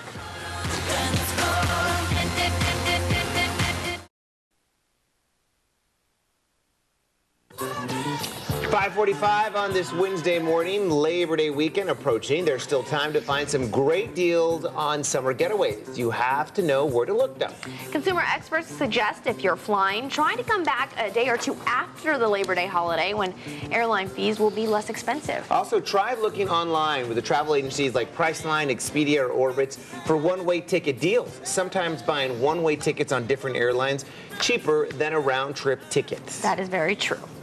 And a reminder, Valley Police Departments are teaming up in one of the largest Labor Day weekend DUI crackdowns. And it's already started. It's going to last through Labor Day, which is September 6th. So if you're out there, even if it's not a holiday, just don't drink and drive. It's not that hard. Not that hard to do. But our Valley roads looking pretty good this morning, right, Brian? Absolutely. Always, hey, you can always call a cab. You know? That's true. There you go. Flamingo and Las Vegas Boulevard, Valley Road's looking good, Melissa. We do have an accident right here. Can't pinpoint the exact location from our fast cam, but do want to give you a heads up. It's overnight construction in this area, and then once that ends, we have our morning accident, a very busy intersection. Next fast cam is I-15 in Cheyenne. A lot of cars out, but no slowdowns. Traffic is moving along northbound and southbound without issue. Bank of America cam shows US 95 in Jones. This is your eastbound movement, a little bit heavier as all that traffic heads towards I-15, marching towards the Spaghetti Bowl. I do want to point out that obstruction at 515 northbound and Tropicana has been cleared, and want to take a look at a great cause coming up September 11th. You got to jump in and join us over at this event, Exploration Park in Mountain's Edge. You can just go to 8newsnow.com and put on the keyword race to register, or if you'd like to donate, it's a 5K and 1 mile run or walk, and it is for a great cause, candlelighters, helping families of children with cancer. I'll be there. Can't wait to help them out a little bit. Sherry, have you ever run a 5K? I've never run a 0.5K.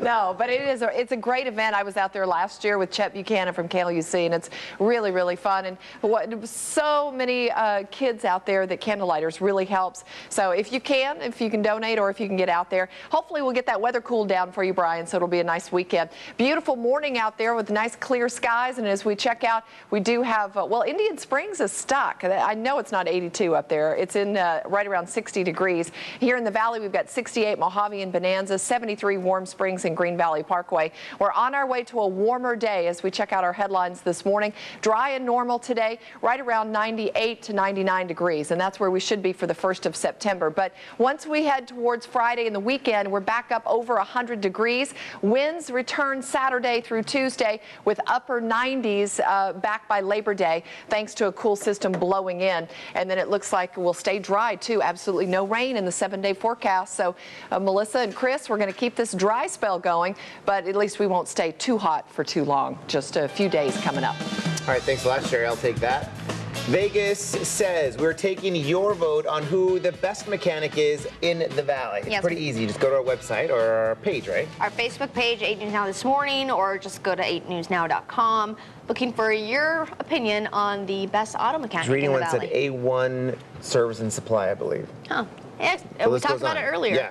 get some good ideas and maybe who you need to go to when your car breaks down.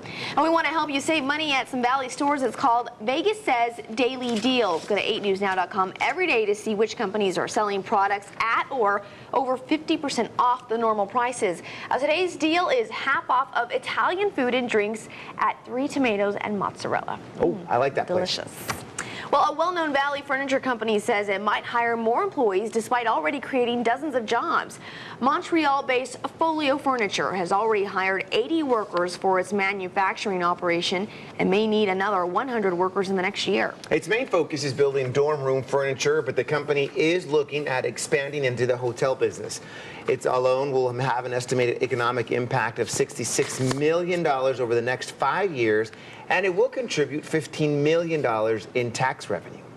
Now let's get a check on the Wall Street with Courtney Donahoe in the Bloomberg Business Report.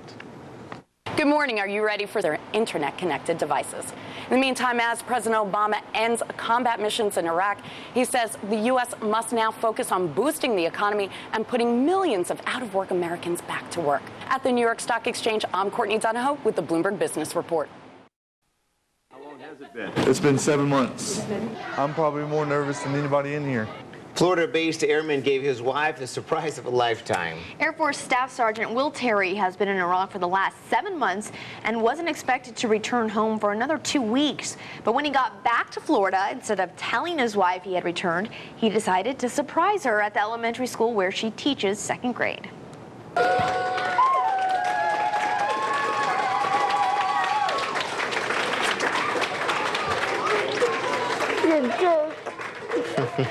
Ashley says she never got used to Will's deployment and glad to have him home.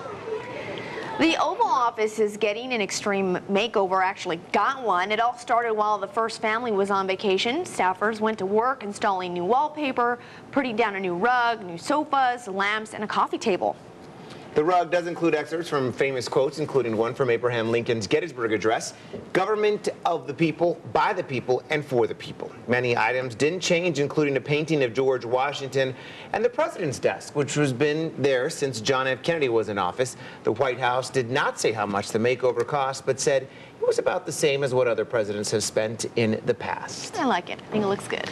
Hurricane watches go up along the East Coast, where Earl is headed, and the threat it is bringing to Labor Day travel plans. And saving lives by going high-tech. The makeover gurneys are getting in the valley. It's 5:56. This portion of 8 News Now is brought to you by the Southern Nevada Health District.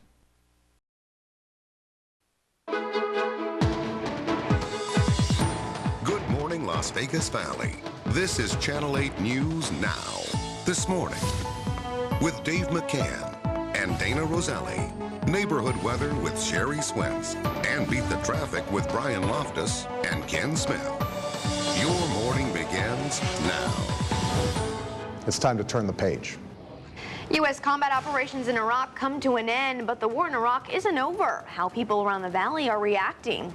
Heavy rain, high winds, where people are being forced to evacuate this morning because of Hurricane Earl. And getting green by going green, the old rebate program that's making a comeback and saving Nevadans money on everything from refrigerators to washers. Good morning, everyone. I'm Melissa Duran in for Dayna. And I'm Chris Saldaña in for Dave. The combat mission in Iraq is now over, but it's not mission accomplished yet. Now, President Barack Obama said there is still a long way to go in the country, and that's why some troops are staying behind. Calvert Collins details the mission and how local families are reacting. Yeah, well, of course, they're happy to see their troops come home.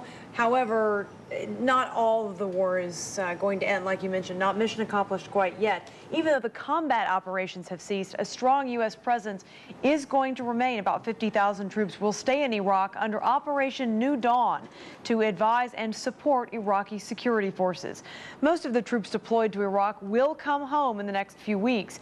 Since the first deployments back in 2003, more than 1 million men and women have served in the country. 4,400 people, though, have died. Tens of thousands more wounded. But now all eyes turn to Afghanistan. We must never lose sight of what's at stake. As we speak, Al-Qaeda continues to plot against us, and its leadership remains anchored in the border regions of Afghanistan and Pakistan.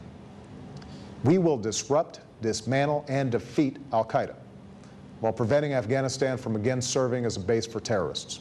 My Marine is deploying to Afghanistan in November, so the journey begins once again just with another child.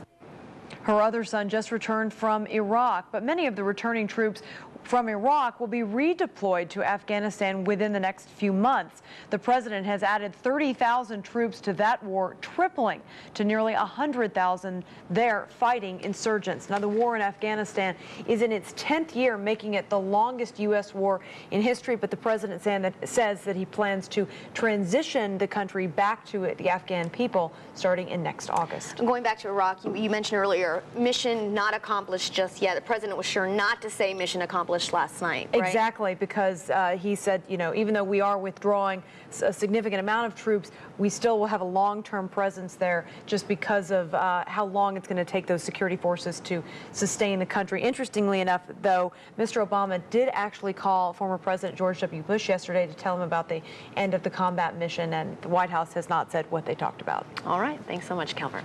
Authorities in North Carolina ordering more people to evacuate this morning as Hurricane Earl spins closer to the East Coast. About 5,000 people were forced to leave Ocracoke Island. Earl weakened to a Category 3 storm early this morning, but still packing strong winds. It's unclear whether it will make landfall in the United States, but a hurricane watch has been issued for the Virginia coast as well as for North Carolina. And Sherry and I, well, we all have been talking to Sherry, and she says it could possibly increase to a Category 4, right, Sherry? Well, if it stays open over the open waters long enough, and we expect that it will off the East Coast for a while, it could bump up and down there between a 3 and a 4 back to a 2. So they're really just watching it here over the next day or two. It's going to be a pretty strong storm. Literally by the minute. Keeping a close eye. Absolutely. And folks up in even Boston and up to Maine, they could get really a lot of wrath of Earl by the Labor Day weekend. Not the best weekend either to be dealing with a hurricane. It's a big, the last hurrah of summer, you know. They expect a lot of tourists around, and that's not great beach weather, definitely, if we have a hurricane roll ashore. While we've been looking out in the early morning light, sun's not quite up yet. We had beautiful 70s around town this morning. We're a little milder. We had all neighborhoods hitting those low 90s yesterday. Downtown Henderson, 70 degrees right now at Burkholder Middle School. Jones and Ann in the valley at mid-70s. And then Seven Hills checking in really nice at 68 degrees. Right now, Hurricane Earl is a Category 3 storm with 125-mile-per-hour winds. But it definitely is on a track. Florida, I'm sure, is taking a big sigh of relief because they will get missed. Back here at home today, we've got a nice, sunny, warm day as kids head out this morning.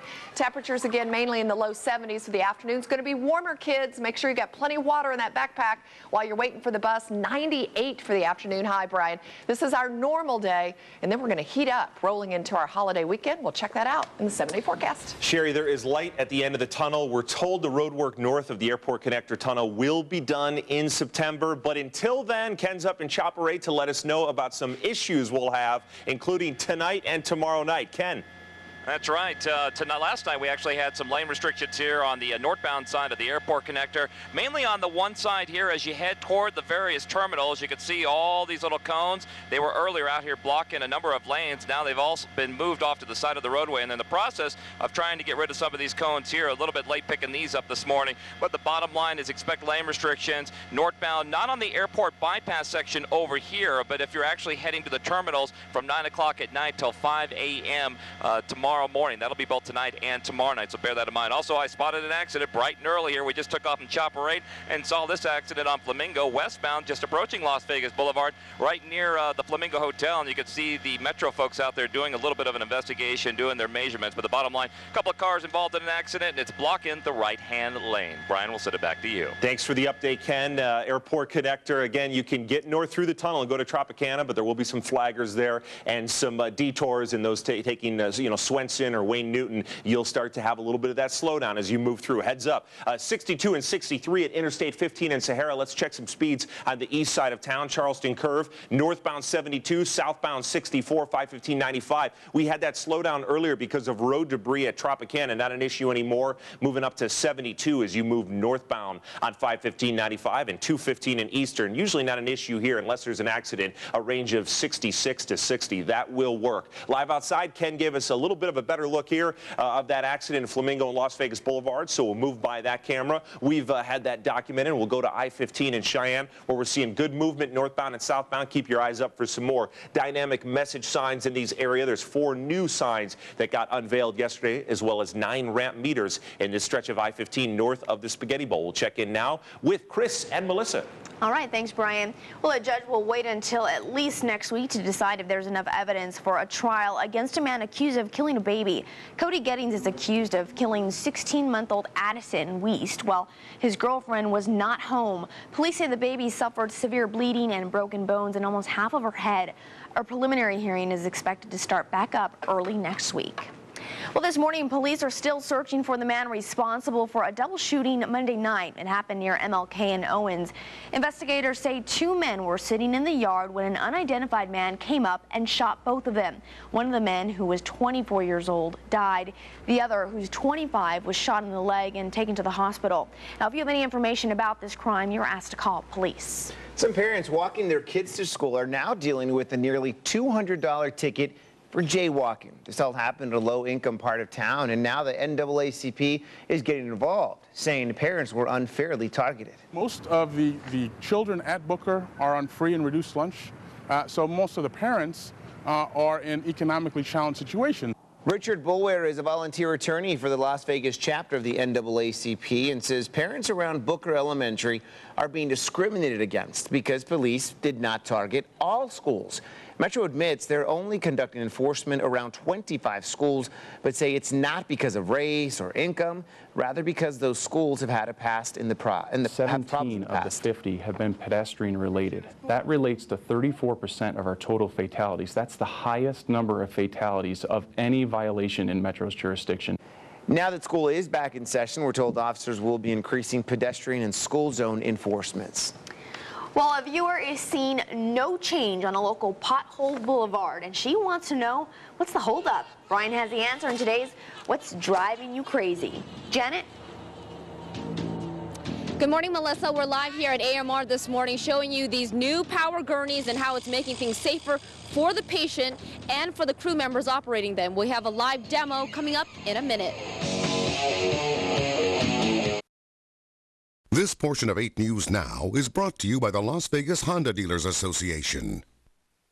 Well, there is a big change happening with medical transportation companies like AMR and Medic West. You may not notice it, unfortunately, until you're scurried away by the ambulance, but it could help you and the paramedics. They're called power gurneys. And Janet O is live this morning near MLK in Charleston with a look at the new technology. Janet? Well, good morning, Melissa. Medic West has already made the transition. AMR just last month made the complete transition to these power gurneys. Now, I want to show you the before and after.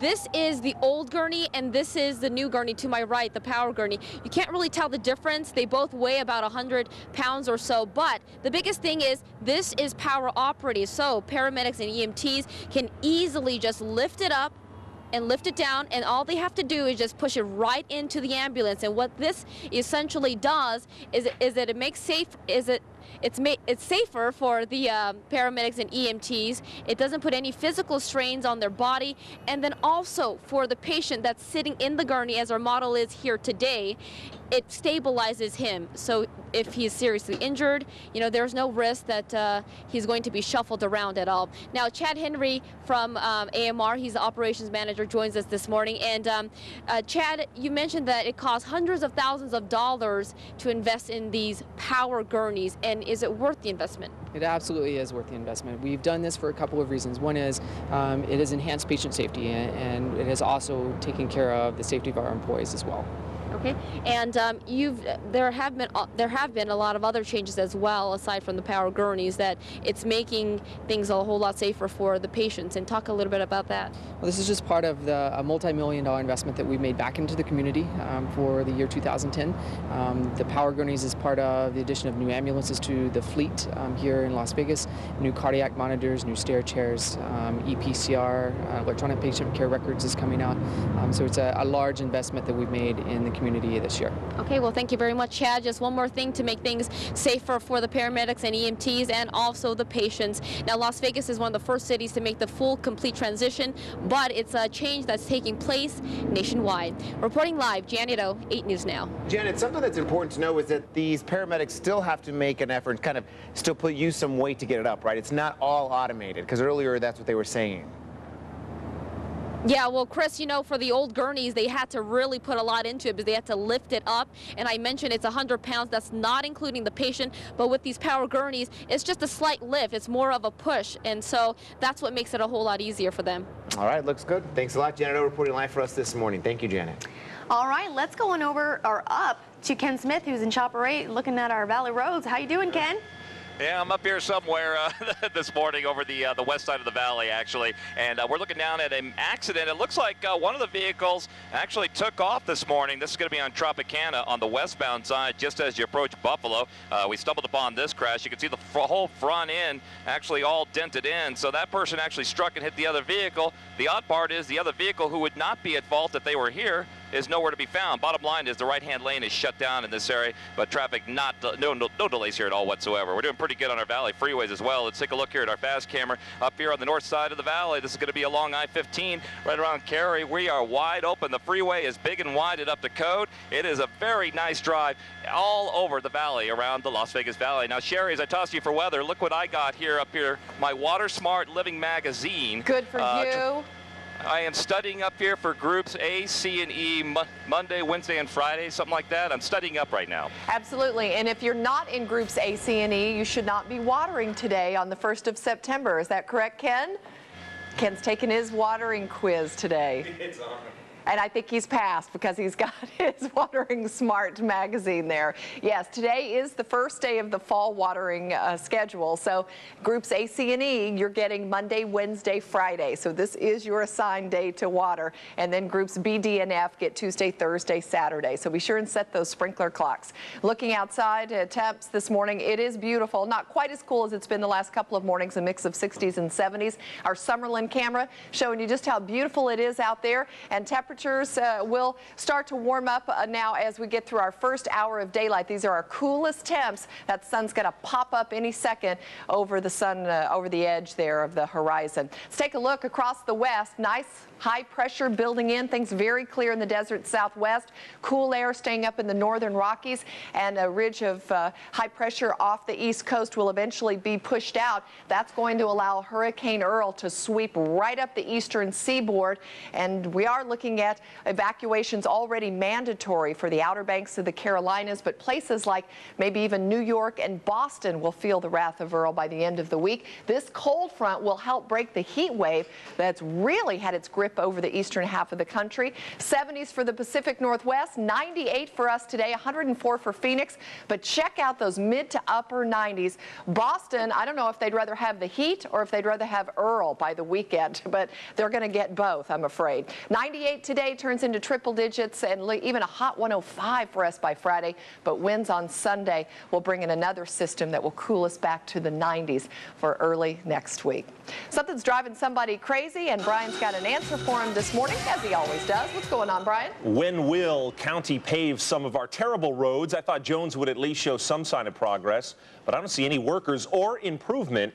Well, the progress of pavement rehab projects, or lack thereof, continues to frustrate. Jones between Russell and Trop was supposed to get underway late July and finish in November, as you can see from Ken's video. No work yet here on the first day of September. So what's going on? Well, I'm told that the delay is because county expanded the scope of road work to use more of the $16 million they received. Bids came in lower than estimated.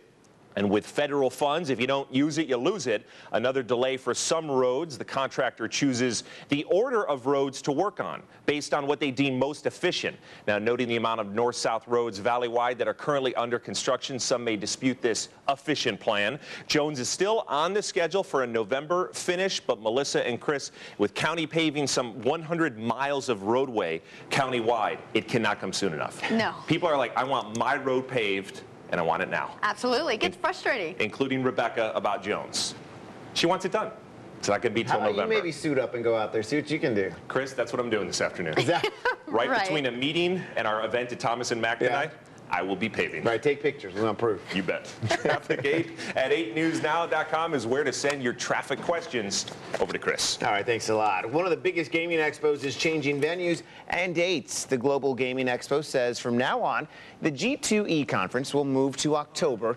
That way, more operators will get a chance to see new technology as they prepare their budgets for November. It's also switching from the Convention Center to the Sands Convention Center because of scheduling conflicts. After a month of waiting, 58,000 Nevadans who lost their extended federal unemployment benefits are receiving them again. In July, Congress failed to reauthorize the benefits extension, and millions of Americans stopped getting benefits. Well, then a month later, the extension was passed, but it takes a few months for Nevada Department of Unemployment to get caught up. A major furniture company is expanding here in Las Vegas. Montreal-based Folio Furniture has hired 80 workers for its manufacturing operation and says it may hire another 100 workers in the next year. Right now, the company focuses on making dorm room furniture, but is looking to expand into hotels. The Nevada Development Authority, which helped bring Folio to our area, is hoping it will help draw other businesses to Las Vegas. Cash for clunkers, it is gone. But now you can get money for a new refrigerator, a dishwasher, even a freezer. It's a great program. Sherry tells us about the appliance rebate program that's making a comeback. It's 6:19. We'll be right back after this.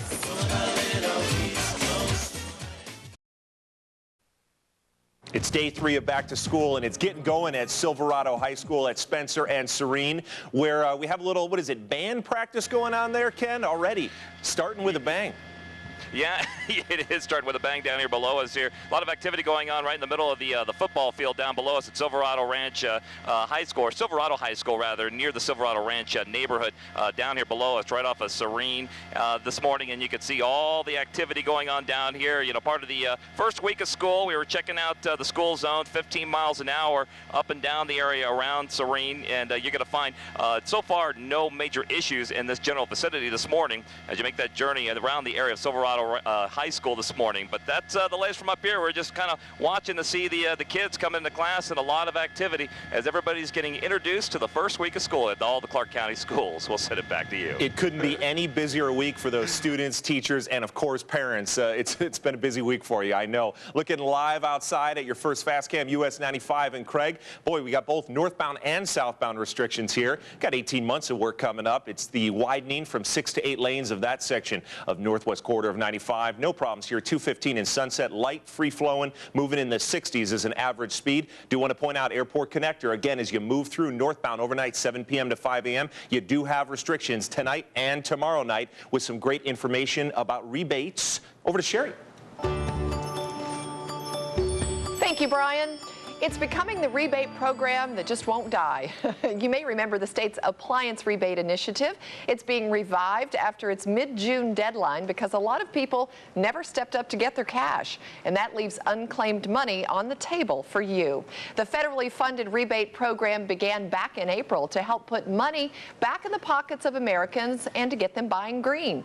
The state's Office of Energy took about 15,000 reservations made by individuals who said they planned on replacing at least one old appliance with a new Energy Star model, a refrigerator, dishwasher, freezer, or clothes washer. But only about 7,500 of those reservations were ever redeemed. So the state is relaunching the rebate program starting today with the remaining $1.2 million. You can get back as much as $200 on a qualifying fridge. The least amount back is $100 on a new dishwasher, and that's still a pretty good incentive.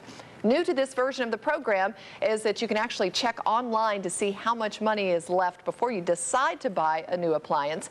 But you may not want to wait too long. The program will be open only as long as there's money in the coffers. Also new this time, you must purchase the appliance first, then fill out the rebate form online, and then mail in your proof of purchase and your paperwork. Rebates are mailed out in about 60 to 90 days. I'll have the link with all the information on my webpage, Living Green in Las Vegas. You can go to LasVegasNow.com and type in the keyword green. So if you need that new dishwasher or that clothes washer, probably now's the time to do it. I think maybe the program ended and a lot of people went, Oh, I right. was just going to do that, but now it's been extended. But with 1.2 million left, it's probably going to go fairly fast. So they've done half of what they originally intended, or half of the amount of people.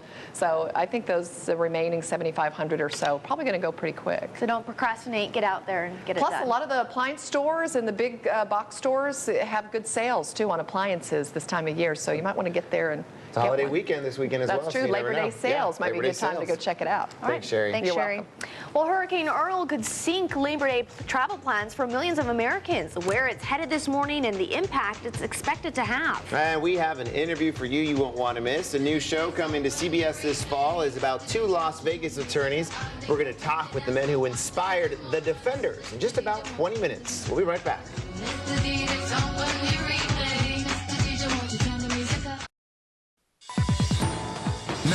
Nevada's first choice for news. This is Channel 8 News Now this morning. It's the start of Operation New Dawn, what it means for U.S. forces and their families back home. Changing Clark County's recycling program, how a new study may impact your recycling and trash pickup. You get the gun. He comes out the door right about that. And this morning we're going one-on-one with the men who inspired CBS's new show, The Defenders. Good Wednesday morning, everyone. I'm Melissa Duran, in for Dayna. And I'm Chris Saldaña, in for Dave. 7 years into the war in Iraq, and the combat mission finally over. Operation Iraqi Freedom now transitions into Operation New Dawn. And that means thousands of troops will start coming home. However, some will have to stay. Military families across the valley have mixed feelings about the future missions. Calvert Collins joins us now with more on this story. Calvert? Well, with the end of combat operations in Iraq, the majority of troops will get to come home, but 50,000 have to stay to help the Iraqi security forces restore their country and fight off insurgents under the new Operation New Dawn. While there will be a significant withdrawal in troops from Iraq, the president will send more troops to Afghanistan. So many of the returning forces that will be sent back to the region to fight al-Qaeda as early as the end of the year. Yesterday, the president thanked troops at Fort Bliss, Texas for their service, admitting that this war was not always popular or inexpensive. The United States has paid a huge price to put the future of Iraq in the hands of its people. We have sent our young men and women to make enormous sacrifices in Iraq and spent vast resources abroad at a time of tight budgets at home. I just hope that the Iraqi people really appreciate the service of our children.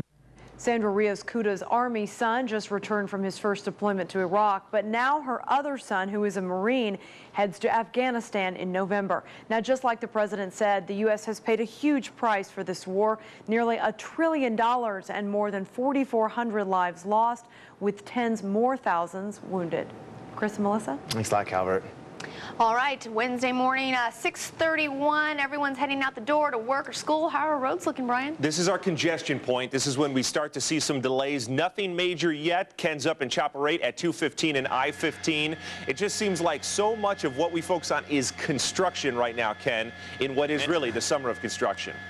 It is the summer of construction, and it'll be the winter of construction, the fall, the spring, at least on this particular project here where 215 and I-15 come together. Matter of fact, even a bigger amounts of construction is going to be kicking into high gear coming this fall. Wait till next month. We'll be talking about endless lane and road closures up and down 215 and here at I-15, so just bear that in mind. And by the way, when I was over Silverado Ranch a little bit earlier at Spencer and Serene, I was checking out the band here, and check these folks out already up here bright and early in the morning with their trumpets and flutes and everything else out here, getting ready probably for one of the first football games. And even the flag twirlers were over here doing their thing, doing their practice this morning. One of them was a little bit off on their coordination, Brian. I was noticing that, but most of them were doing a pretty good job. We'll send it back to you. Hey, Ken, Melissa rocked out in her high school band. Did you do the same when you were back in high school? I played the clarinet in high school. I was terrible. I dropped out of the class, actually. Oh, it's a war. It's a war. Clarinet wars, Ken. That's what I played During too. the meeting today, it's going to be Ken versus Melissa on the clarinet, Ken. Come prepared. Okay. Melissa would win hands down, trust me. You're being humble. Looking at what else is going on. We're moving to US 95 and Rainbow Curve. This is actually our B of A Skycam. Dayna has given us kind of a cool shot of traffic moving around the curve at a good speed as they head towards I-15, towards the spaghetti Rainbow. That travel time right now is going to take them about 6 minutes. This is just west of Ken's location up in Chopper 215 in Decatur, about a half mile from I-15, zipping along in both eastbound and westbound direction. And I-15 in Washington is just fine. Keep your eye out for 4 new dynamic message signs in this area, giving you a heads up about your commute. Sherry. Hey, Ken needs to give those flag twirlers a break. I spent many mornings on the football field twirling a baton. It's not easy at 6 a.m., let me tell you. Fingers are not so nimble at that early hour. So, all righty, we've got beautiful sunshine out there, though. That sun is finally up, popped over the horizon. Gorgeous clear skies. High pressure will start to warm us up this week. Mornings still very, very comfortable and below normal for just about all neighborhoods. Instead of mid to upper 70s, we've got low 70s and even some very nice 60s. We'll look for some light southerly breezes today and upper 90s, so a little bit warmer to start off September. Remember, if you're in groups A, C, and E, today is your one of only 3 assigned watering days. We're starting the fall watering schedule today. Groups B, D, and F, you get Tuesday, Thursday, Saturday, so you better run to the garage and set those sprinkler clocks, because I'm sure the water police, as a Deputy Drip, will be out driving around in the next few weeks, so making sure everybody's on the right schedule. We'll check out that warm weekend forecast, and we're charting the path of Hurricane Earl coming up in neighborhood weather. Melissa, Chris? I'm still trying to just picture you. Were you a baton twirler? Or Majorette. Majorette? Mm-hmm. No, bring some pictures French in. player. Pictures. Yeah, we'll skip the pictures. Well, Sherry was just talking about Hurricane Earl. It barrels towards the East Coast. It could threaten Labor Day beach getaways anywhere from the Outer Banks to Cape Cod. Yeah, but despite the threat, AAA says that more than 34 million Americans will travel for the holiday.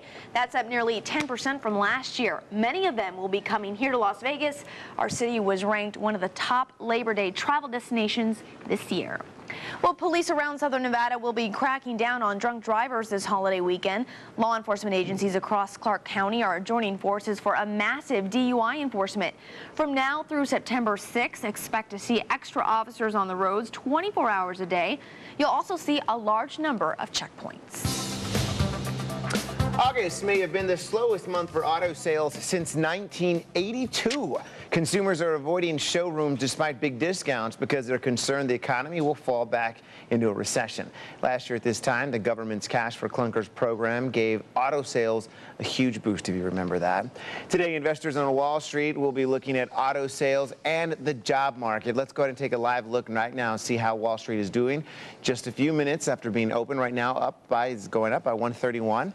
Seeing how it is, and let's see how long it lasts. Yesterday we were kind of following that, and you were surprised by down, and then it went up in a matter of minutes. Right. So let's see how that does throughout the day. Well, your trash pickup days may be changing to just 1 day a week. The new plan being proposed in an effort to go green. And you still have time to vote for this week's Vegas Says. We want to know who you think is the best auto mechanic in town. There you see some of those who have already been listed.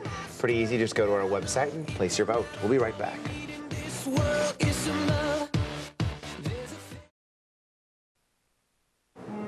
County leaders are working to increase our recycling rate. Last night, they met with officials from Republic Services to talk about what's working and what's not.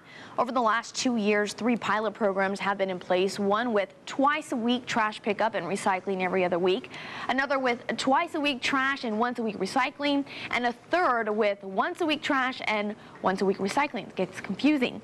An accounting report revealed that once-a-week trash and once-a-week recycling seem to work the best. It increased the recycling rate from 3.5% to a whopping 25%. There's no doubt that the recycling rate has been abysmal. It's terrible. We get so little recycling done that we need to increase the rate of recycling, yet at the same time keep the quality up. UNLV also conducted a survey of those in the pilot programs. 67% of participants prefer the once-a-week trash and once-a-week recycling program. There was a concern that with trash pickup only once a week, the odor would intensify, especially in the heat. But of the people surveyed, 72% said they did not have any problems with odor. The meeting lasted for 3 hours, but no final decisions were made. What do you use? Paper or plastic? I use plastic. I need to get better about it. People in California can continue to use plastic shopping bags there. Last night, lawmakers rejected a bill that would have banned the bags, saying it went too far in trying to regulate personal choice. It would have been the first statewide ban, although a few cities in California have already prohibited the use of plastic bags. All right, I just placed my votes. Did you? Yes, I'll just keep doing it until the deadline. A local elementary school fighting for $500,000. How you can help them by just a simple click of the mouse. Also, the men behind CBS's new show, The Defenders, they're in studio there. You see them right there. We're going to have an interview with them in just about 5 minutes. Stay with us. We'll be right back.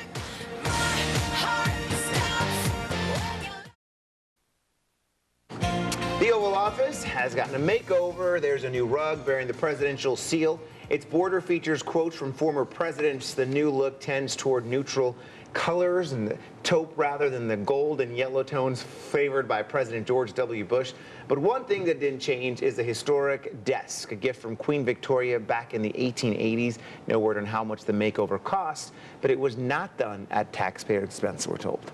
1 week after a tight Republican primary, Alaska Senator Lisa Murkowski has conceded to Joe Miller, a newcomer backed by Sarah Palin and Tea Party activists. Murkowski trailed Miller by more than 1,500 votes after the race. She had hoped that the absentee ballots might turn the election in her favor, but they weren't close enough to close that gap.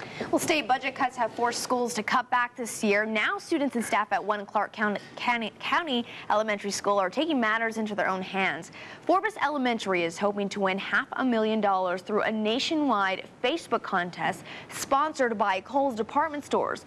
The school near Mountain's Edge needs to be in the top 20 schools nationwide in online votes by the end of the contest on Friday. The school is Nevada's top vote getter, but they still need thousands more votes to keep the money from going to other states. Fourth quarter, time's running out. We probably have maybe 2 snaps left, right? So it's a Hail Mary for sure. Well, the school needs 50,000 votes by this Friday. If you'd like to help, we have a link to the site at 8newsnow.com. During the break, I got online, I put some votes in. You know, that dad's ready for some college football. Sounds like it, right? Ooh, that's how he's comparing it to. Well, we have our own majorette in studio. I didn't realize this. Sherry Stop now. was a majorette. Don't even go to the uniform because we're not going there. First of all, I can only get one leg in that uniform by now. So we're not even going to revisit that, all right? Let's just let that go, all right? We just shouldn't bring up too much of the past anyway. Those are old ghosts. All right, we're looking outside. It is beautiful out there. We've enjoyed that little taste of fall that arrived over the weekend at the beginning of the week, but now we're kind of getting back to what late summer should feel like. Temperatures will warm back up. Boulder City at 74, feeling great this morning. Cram Middle School up near Aliante Parkway in 215 at 70 degrees. And Kenny Gwen Middle School out on West Flamingo. The name of the school has a different ring to it now, doesn't it? 68 degrees there this morning. One of the cooler neighborhoods we have in the Las Vegas Valley. So we're getting a little milder as these afternoons will warm up. Beautiful up in the Pacific Northwest and the Intermountain West. Look at that in the 70s. 98 for us today. So we will warm it up back closer to normal. Phoenix still kind of hot at 104. And then across the East Coast, we've got a big heat wave, mid to upper 90s from Raleigh to New York to Boston. This cold front that's slicing through the middle of the country, bringing a lot of rain and some pretty good thunderstorms with it too. It's going to do a couple of things. It's going to bust up that heat wave on the East Coast. It's also going to help steer Hurricane Earl over the next few days towards into Labor Day weekend. In fact, it's probably going to help pull it a little bit closer to the coast. In fact, they've even started mandatory evacuations around the outer banks of the North Carolina. So this is going to be a pretty big hurricane to reckon with as it sweeps across the eastern seaboard. 98 today, up to even 105 by Friday. So we do have a warm wave coming in, and then winds pick up on Sunday to bring us back to the 90s for Labor Day and early next week. Brian standing there with an unusual... It's a guidepost. Yeah, oh, that's what it is. I thought maybe you wanted to relive your glory days as a majorette. Just start flipping these things around. Just think about it. Look at you. Not bad, huh? Drum major, go. Some training there. Yeah, Ken's up in Chopper 8 at Okie and Torrey Pines. He played clarinet in the high school band. Ken? That's right. I'm up here twirling away. We're over Bonanza High School now, just kind of watching the different high schools and some of the traffic patterns. And remember, school zones are at 15 miles an hour. Been kind of pounding on that all week. And we're right around Delray and Redwood, which is going to be right next to Bonanza High School at this intersection. A lot of kids heading to class this morning and a lot of car traffic. We haven't seen Metro out here picking on this high school this morning and some of the drivers around the surrounding area, but make sure to slow her down. You just never know where Metro is going to decide to do some serious speed and also crosswalk enforcement in this area. And no twirlers down here at the football field at Bonanza, unlike Silverado High School. Very quiet down here this morning. No early risers doing the twirly thing. We'll send it back to you. Thank you so much, Ken, and great points you're making. Remember, if they're in the crosswalk, you must yield to those pedestrians. If this is you tonight heading towards the airport connector, 7 p.m. to 5 a.m. tonight and tomorrow night, there will be some road closures just north of the tunnel. You can still get north to Tropicana. It's going to take you a little bit longer. First Fast Cam right now is, or excuse me, Skycam is moving around the Charleston curve. You're fine moving eastbound or westbound or north and south, as some would say. And US 95 and MLK moving away from I-15, no issues. Good travel times on the dynamic message sign. Not the case as you're heading towards I-15. Delays in from Rancho. Once you get on I-15, you pick back up north of Charleston as you're heading southbound. We'll go over to Melissa now. All right, thanks, Brian. Well, actress Zsa Zsa Gabor is in the hospital this morning after her husband found her unresponsive at their Bel Air home. The 93-year-old has been in and out of the hospital since falling out of bed and breaking her hip on July 17th.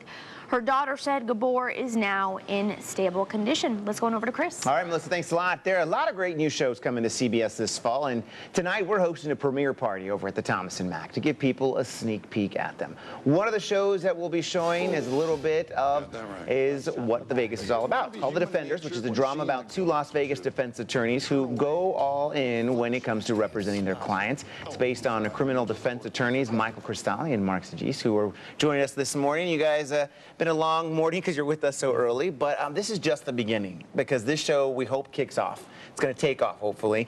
What is it based on? You guys, what you guys do every day, or give us an idea of what it's based on? The show is based on Michael and I, our lives, our personal lives, and the cases and our clients. We have a reputation for going to the mat for the little guy and fighting like it's World War III, even though it's just a little guy and maybe even a little offense, right up to capital murder.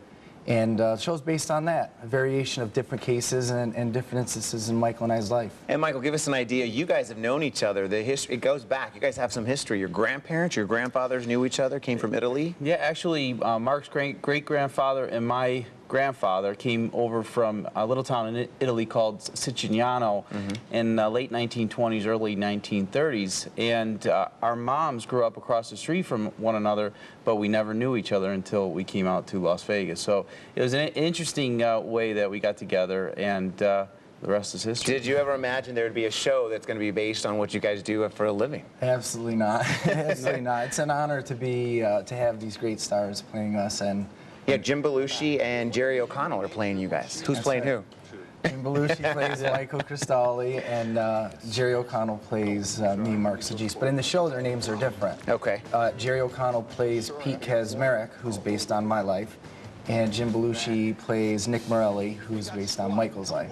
And some of these pilots or some of these advertisements that we've been seeing, is it you guys? Is it pretty much to the T of who you guys are? Yeah, it's interesting because it's all based on a documentary that we shot. And when Jerry and Jim got on board, they had an opportunity to look at the documentary. In fact, they got together, had a couple of drinks, and acted out the roles of myself and Mark. And so they tried to capture the personality and the spirit of what we try to communicate on a daily basis, and also our personalities. So what do you want people to Las Vegas to know, to obviously watch this show so you can keep going, but what do you want folks to know in this community about what this show is about? I think the most important thing is that this show is going to shine a light on the defense and defendants. You know, most shows are based on the prosecution. The beginning of the show, they commit a crime. Middle of the show, they investigate it. End of the show, there's a guilty verdict. That's not real life. And this show hopefully will show the whole country what it is to be a defendant, defense counsel, and the ins and outs of that. And it showcases Las Vegas. Showcases All right, Las Vegas. thank you both for being with us. We're going to see you guys tonight. September 22nd is when it premieres. That's right, 10 p.m. All right, we'll be right back. Thank you. This portion of 8 News Now is brought to you by the Las Vegas Honda Dealers Association. And here's a quick look at today's top stories as you start your day. North Carolina officials are beginning evacuations this morning because of Hurricane Earl. It's weakened to a Category 3 storm, but is still threatening to sideswipe the East Coast.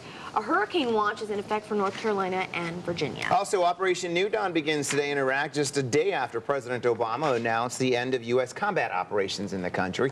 In a primetime address last night, the president said the Iraqi people now have led responsibility for their security. Roughly 50,000 troops will stay in Iraq for support and counterterrorism training. The last American forces are expected to leave by the end of next year. A second round of rebates for energy-efficient appliances starts today. About $1.2 million is available for refrigerators, freezers, washing machines, and dishwashers, but you have to buy the appliance first, then apply for the rebate online. We have a link at 8newsnow.com. The keyword on that is green. We're going to take a live look, guys, at US 95 and MLK. You have two different stories here. Traffic moving away from the Spaghetti Bowl on I-15, as you can see, is zipping along with travel times to Jones in just about 4 or 5 minutes. Traffic moving towards I-15 is in the opposite of that. You have slow and go in from Rancho towards I-15, and then once you get on Interstate 15, slow to just north of Charleston. All right. Well, before we go, we want to introduce you to this week's Adopt a Pet. This is Bonnie. She's up for adoption at Lead Animal Shelter. She really liked Brian yesterday. She's a 2-year-old pit bull and is about 45 pounds. Look at her little face. If you'd like to adopt her, just call the number on your screen. The Animal Foundation, 384-3333. Look at the dog from the Little Rascals. Remember that dog? Oh, that's right. With the colored eye. One of them was colored and one of them wasn't. She was so pretty. She's so muscular. She's very fit. She's a mommy. And or was a mommy recently, but she's so lean and just beautiful and sweet. She laid right down at your feet and wanted to go home. We had a good time in the traffic department. Yeah. Petey was the name of the dog from Little Rascals, I was just told. Petey. There you go. There you go. September 1st, can you believe it? August is done. We're now in September. Ken joins us now, celebrating the first day of yet another month. Christmas is just around the corner. Have a good day. Thanks for being with us. We'll see you tonight at the Thomas and Mack.